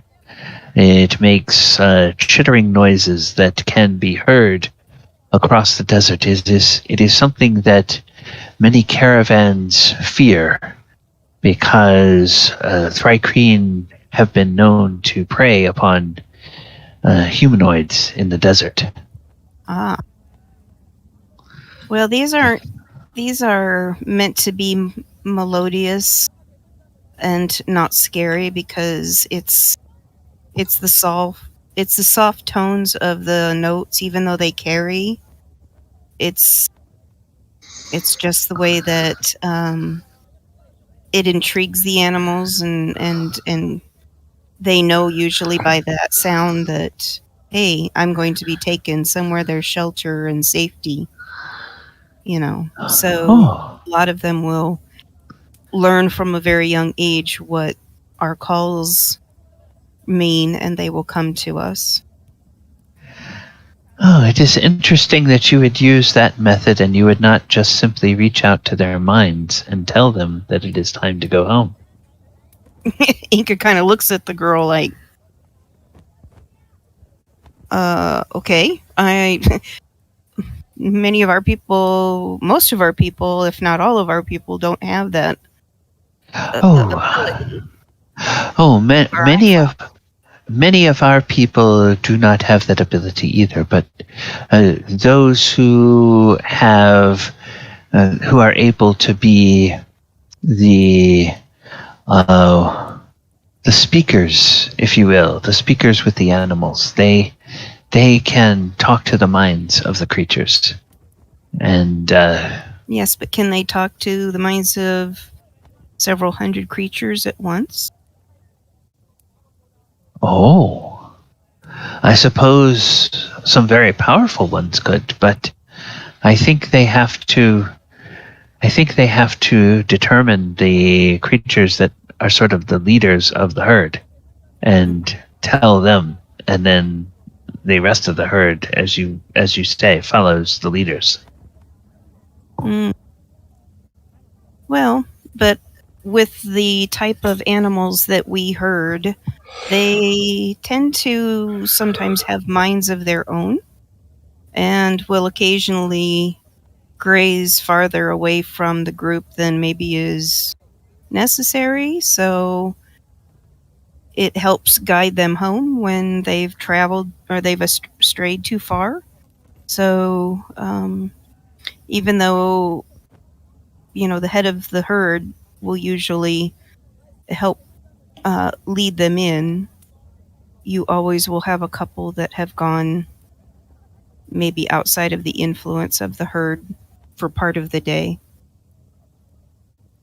And she nods and she sort of looks up at the ceiling with a faraway, thoughtful look, and she says, I suppose if the animals ever got as far as the Crystal Forest, the ridge, where there are supposed to be trees as far as the eye can see, it is almost beyond belief to imagine such a thing could exist. But they might go off on their own to forage, but there are so little places for animals to find cacti and other... From not being from this plane of existence, or this plane, where I come from, there are hills covered with just thousands and thousands of all kinds of trees. Oh. And that sounds like a dream, my lady. And in between the trees is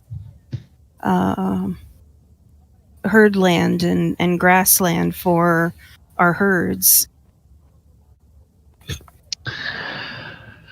I have heard the stories about the ancient times. It is said that once, where now the sands of the desert stretch as far as the eye can see, that it used to be like a green carpet of grass. I would love to be able to take my boots off and run in a carpet of green grass and feel... You will be able to.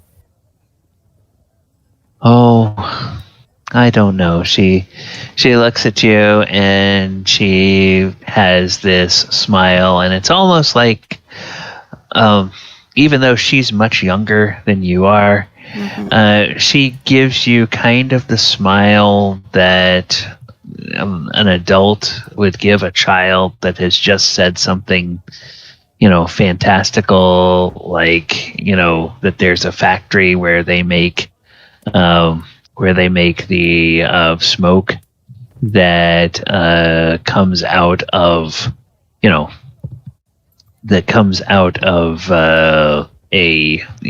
mouth when you breathe on a cold day. And it's like that there's a factory there, and the reason you can't see your breath on warm days is because the factory is shut down. It's a new one on me. Yeah, so it's like the same way an adult might look at a child and smile like, okay, yeah, all right, the imagination of the young. That's the same kind of look she gives you, and you talk about maybe someday she would be able to run on a carpet of grass. She's like, oh yes, wishful thinking. For her, she can. Well, yeah, but she doesn't know that. True. So Enka, make her girl's dreams come true. It's all you. Well, at some point, you might be able to travel to our plane and see such things. Oh, that would be. Well, Sindbad is a very kind employer, and we are all happy to be free from the slavery that we were in Junoon. But I do not know that such adventures would ever be possible for one such as me. Never say never. I never thought I would leave past my my village, but a traveler from the stars came through one day collecting stories, and she liked my talent, or thought my talent was interesting, and decided that she would invite me to travel with her. And so I have been to many, many places that are not of my world, and have seen many things. Some of them just beyond belief, and some of them horrendous. But I have also seen or heard many tales of woe, of heroism, excuse me, there we go, that's the word. And just everyday life. So never say never. If it hadn't been for Tamayo, I would probably still be back on the hillsides of my home singing the cattle in at night, as I heard them from pasture to pasture. And then her face brightens, and you can see that no longer is she looking at you like you've said something impossible. Now there's maybe like a little glimmer of hope that perhaps life holds more for her than she had imagined it would. And she says, "Oh, I thank you for your time. I'm sorry, my lady, for disturbing you." You're fine. You're fine. I don't mind.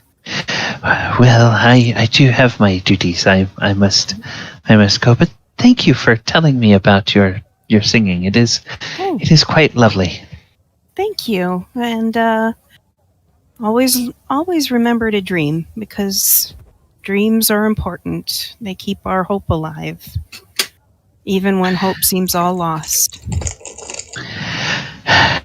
Yes, my lady. In the last few days, seeing what has happened here since you and your companions have arrived, I'm beginning to think that, well, maybe some of the whispers I'm hearing around town are true. Maybe there is hope for our world.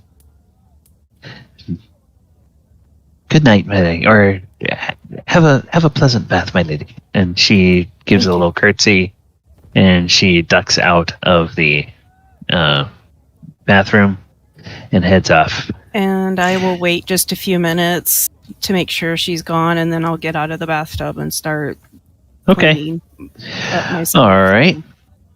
And then we will swing back around to Oyo and Elora. And Oyo was trying to think of how he was going to respond once he realized that she was trying to persuade him into using some of this meat that might make other people sick, but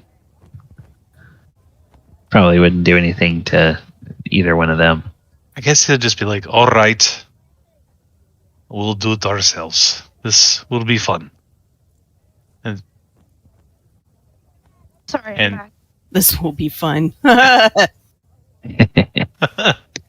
So he just, I guess, they go off to get vegetables and stuff and make turtle soup. Okay. Just don't share it with anybody else in your party. Maybe. We'll see. We're all going to make turtle soup that's least as anybody else. Let's do this. Okay. So would Alright. Oyohusa and Elora make their own private little fire so they can make this? Sure, absolutely. Or check the like cooking kitchen, or would they just go on the big huge stove, the fire that was They probably wouldn't cook it. Well, I don't know. It's up to you guys actually. Whether you were would, asking Oyo. I think it'd be more fun to cook it in our quarters. We could make an evening of it if you wish. Laura will smile and clap her hands all giddy as she go over and looks around and says, There doesn't seem to be a lot of foot traffic, and it's out of people's ways and eyesight for the most part. I'll start digging the hole, right?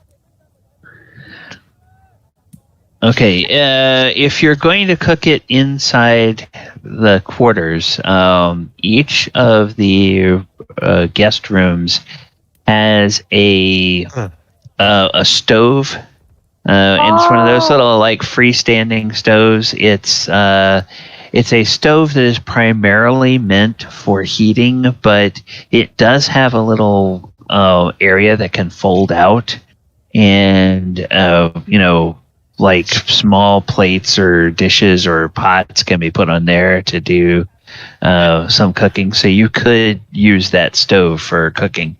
Unless Okay. Elora wants to like cook out towards the evening or something. Yeah. If you want to dig something in the ground, you would go outside to do that. You wouldn't be digging up part of your host floor. Which does Elora like to do? She was thinking like all organic, all themselves. So Elora would want to go outside and make the fire. And All right, I'll gather some wood, and when you're Okay. done, go grab your vegetables and things that you want to put in. I'll cook you some traditional tortoise soup. Or And stew. Elora will go around and ask people for the main ingredients of, okay, well, can I have a grill you so can- I can put it on top? Go collect the soup bowls and things like that herself.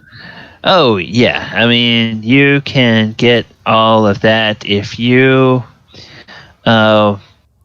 you can either ask for some of the servants of the house, and they will bring, some utensils and stuff to you, bowls and maybe a grill that you can put over a fire or something like that.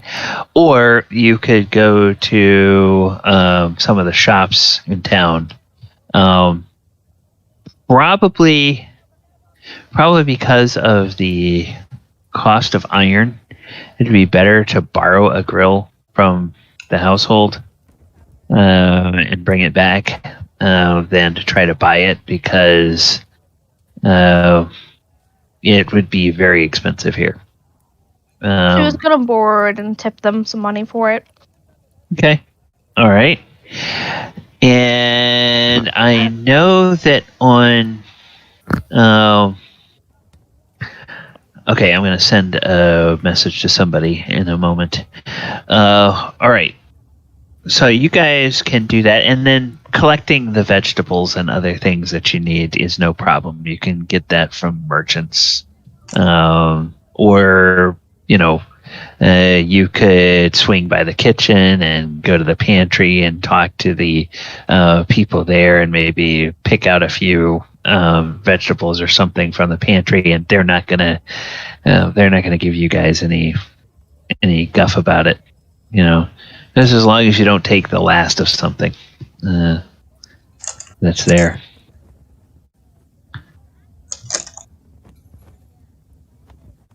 All right, so that's gonna occupy Oyo and Elora for a few minutes. Anybody else as the night falls? I think Adamant and Galibar, you guys are making good progress in getting the pieces of the tortoise shell that you need. The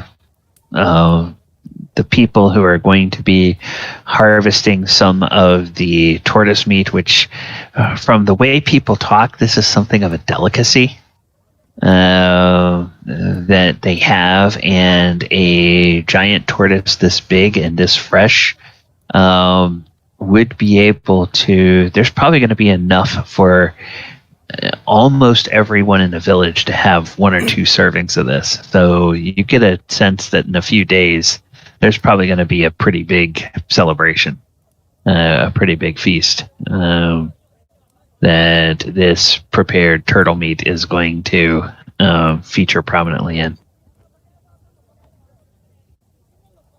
Enka will actually then when she's kind of done, and as it starts to get to dusk a little bit, she'll just kind of go up to one of the rooftop gardens or whatever and just kind of watch the sunset, and then we'll basically just kind of sing or like sing her excuse me, I'm sorry, like a song of soothing, calming, restful type thing. Nothing too loud, but enough to kind of carry across the village a little bit. Okay. All right. The other thing Adamant would do is, once he gets the parts, is he would drag the pieces he needs back to his room. Okay. And he would get to work on the designs he needs to do. Okay. All right. I sent you a message with Matthew. Okay.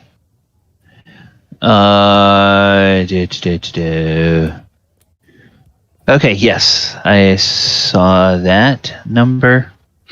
All right. And so as our session comes to a close, we find Oyohusa and Elora kind of out in an area away from Sinbad's home. There's a little kind of hill that's between several buildings that they're preparing a little fire, and they've got a little grate that they can set over that fire. Elora has some vegetables. The two of them are preparing that, and they are deboning the tail. They're preparing their toxic tortoise. Their toxic turtle. Yes. And are you guys planning on making that a stew or a soup or what? Soup. Soup? Okay, yeah. There's plenty of water from the well, so you guys can have a little 5 or 10 gallon keg filled with water that put in a pot for the soup and everything. So yeah, that is good. Other people are called to the dinner in the house, and it's the same kind of dinner that they have served most days. So Enka and Galibar, you are welcome at the table, and one of the servants will say they saw Oyo and Elora heading off with some supplies to make a little cook fire of their own, and everybody says, well, okay, well, whatever.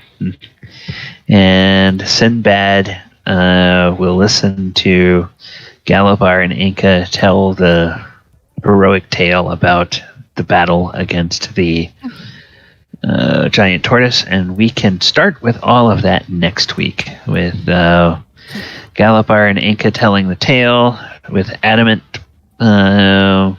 Adamant would be working in his room because he doesn't need to eat dinner, and with Oyohusa and Elora enjoying their turtle soup.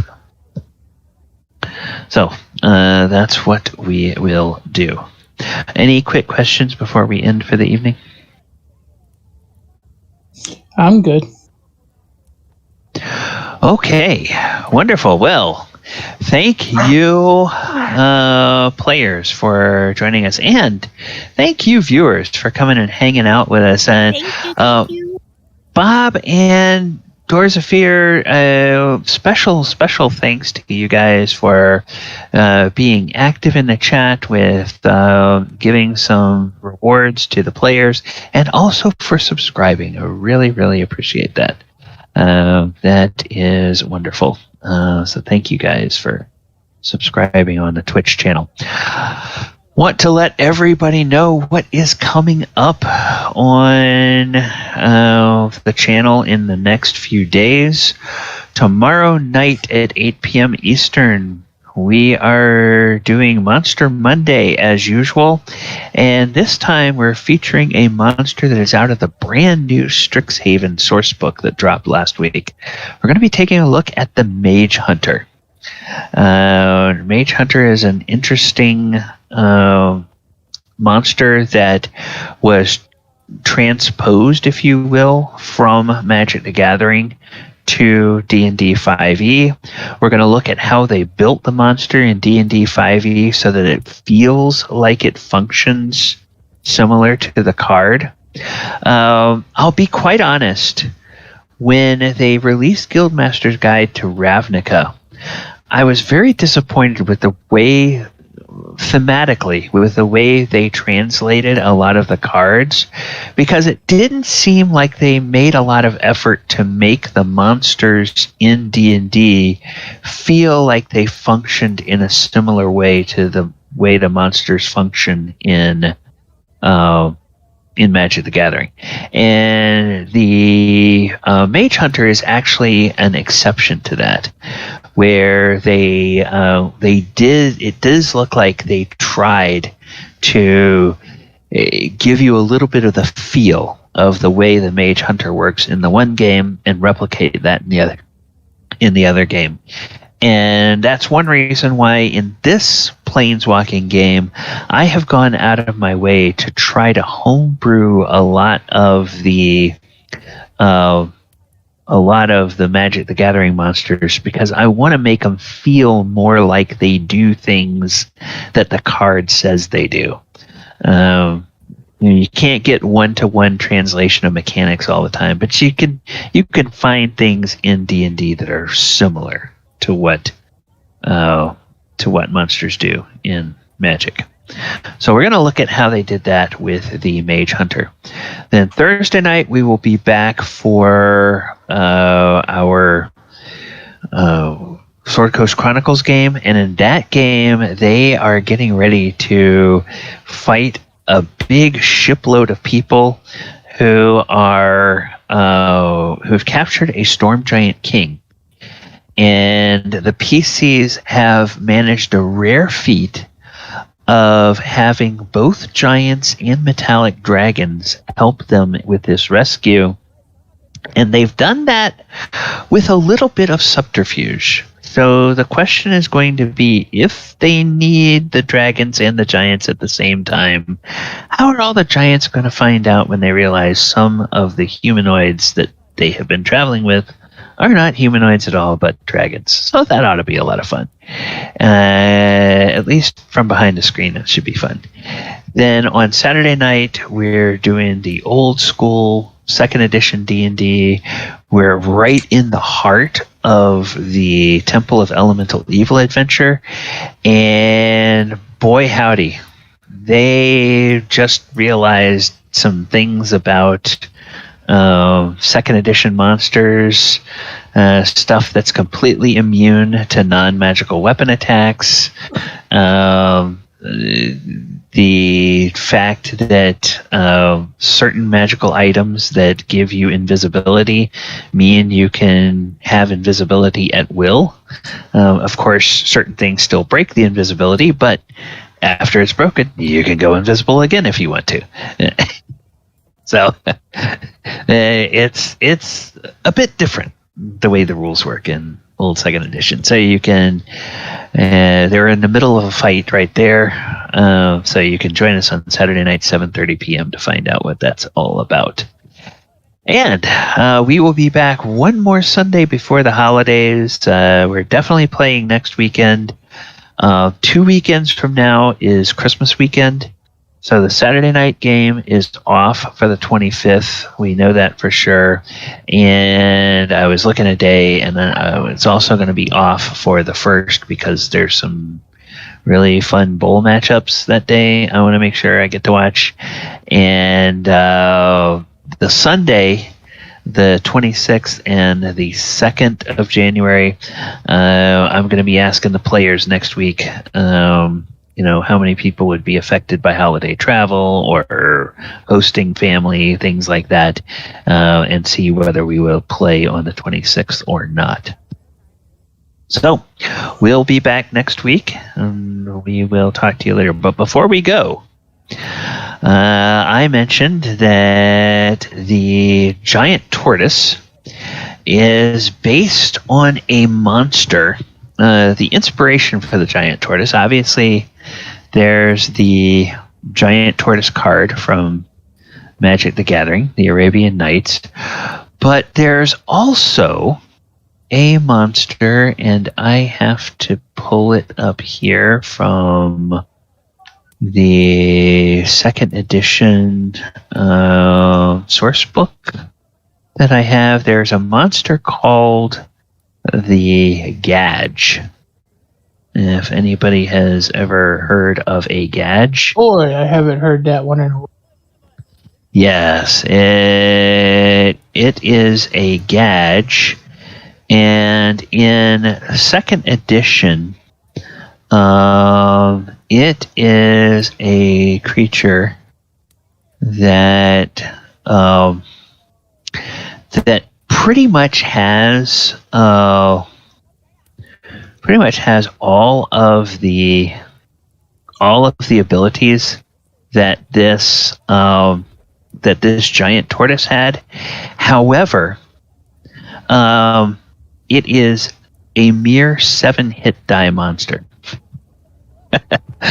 So it's like, yeah, this thing can dominate people. It has telepathic charm abilities that it uses on people, and it can deal psychic damage to its enemies and all this kind. And it's supposed to be an insect, and it's like, my God. These 2nd edition monsters are just brutal. I'm not gonna lie, I was a little worried. Dominating like 90% of the people there. I was like, oh dear. I was concerned when Galibar decided, let's go after Elora. Well, there's the balance of things. It is capable of having mass massive offensive capabilities like that, and yet it's vulnerable to being stunned. So it's like if you said, okay, we're going to do that, and there's nothing they can do to stop it, that just would be awful. And then the stat block in terms of its hit points and its ability scores and all that kind of stuff, that was based on one of the ancient dragons. So obviously I took away its breath weapon and did that, but I did give it legendary abilities that were thematic with what this monster does. I do appreciate you not using a dragon tortoise as a situation. Oh no! I think the stat block might have been a dragon turtle for the armor class and the hit points and the ability scores and all that kind of stuff. But no wonder the DC was so high. Yeah. So it was it's like a CR 23 freaking creature. So it's it was a thing, but once again, it was like,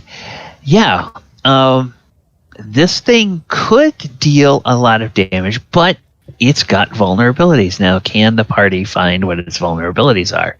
And of course, pretty much all of you have magic weapons. Your allies didn't, so that made it. If all of them had magic weapons, that fight would have been over a lot quicker. It was the fact that you all, when your turns came around, you could deal out big chunks of damage, and then they would just chip at it. Ting, ting, ting. Yeah. Yeah. They also chose the worst kinds of weapons to freaking bring into this fight. They chose piercing weapons against a heavily armored creature. Yeah. Well, it's in some ways that just is the luck of how I created the stat blocks for those desert nomads. Yeah, their weapons are probably all blunted now. Yeah, probably they are. So yeah, that fight went one of several ways. I figured that eventually you guys would win, but I didn't know whether it would wind up with some of the villagers being turned into turtle food, or whether it would, whether any of you guys would take some serious injuries. Yeah. Fortunately, when you deployed yourselves, there was only one person that actually decided to get into melee with it. And then, thanks to Elora, by the time the fight was over, and thanks to the fact that Adamant got out of melee. So let's be fair, he never physically touched me. Yeah, he used spell-like abilities on you. I think that's because I've made him a little mad. Yes. You definitely made yourself the enemy number one. The toughest enemy on the. By the time all the rest of us made it into melee, it was being stunned every round. Yeah. 3 rounds in a row. I'm going to see if anybody else is doing some D&D, and if they are, we'll go ahead and raid them. Let's see. Okay. Nox. I don't even know how to pronounce the rest of that, but Nox is playing D&D with a group, so let's go ahead and raid Nox Secundus, I believe, is the way you pronounce that. Okay, everyone, viewers, thank you so much for hanging out with us. Take care. Have a wonderful week. We hope we see you through more live streams, and we'll talk to you later.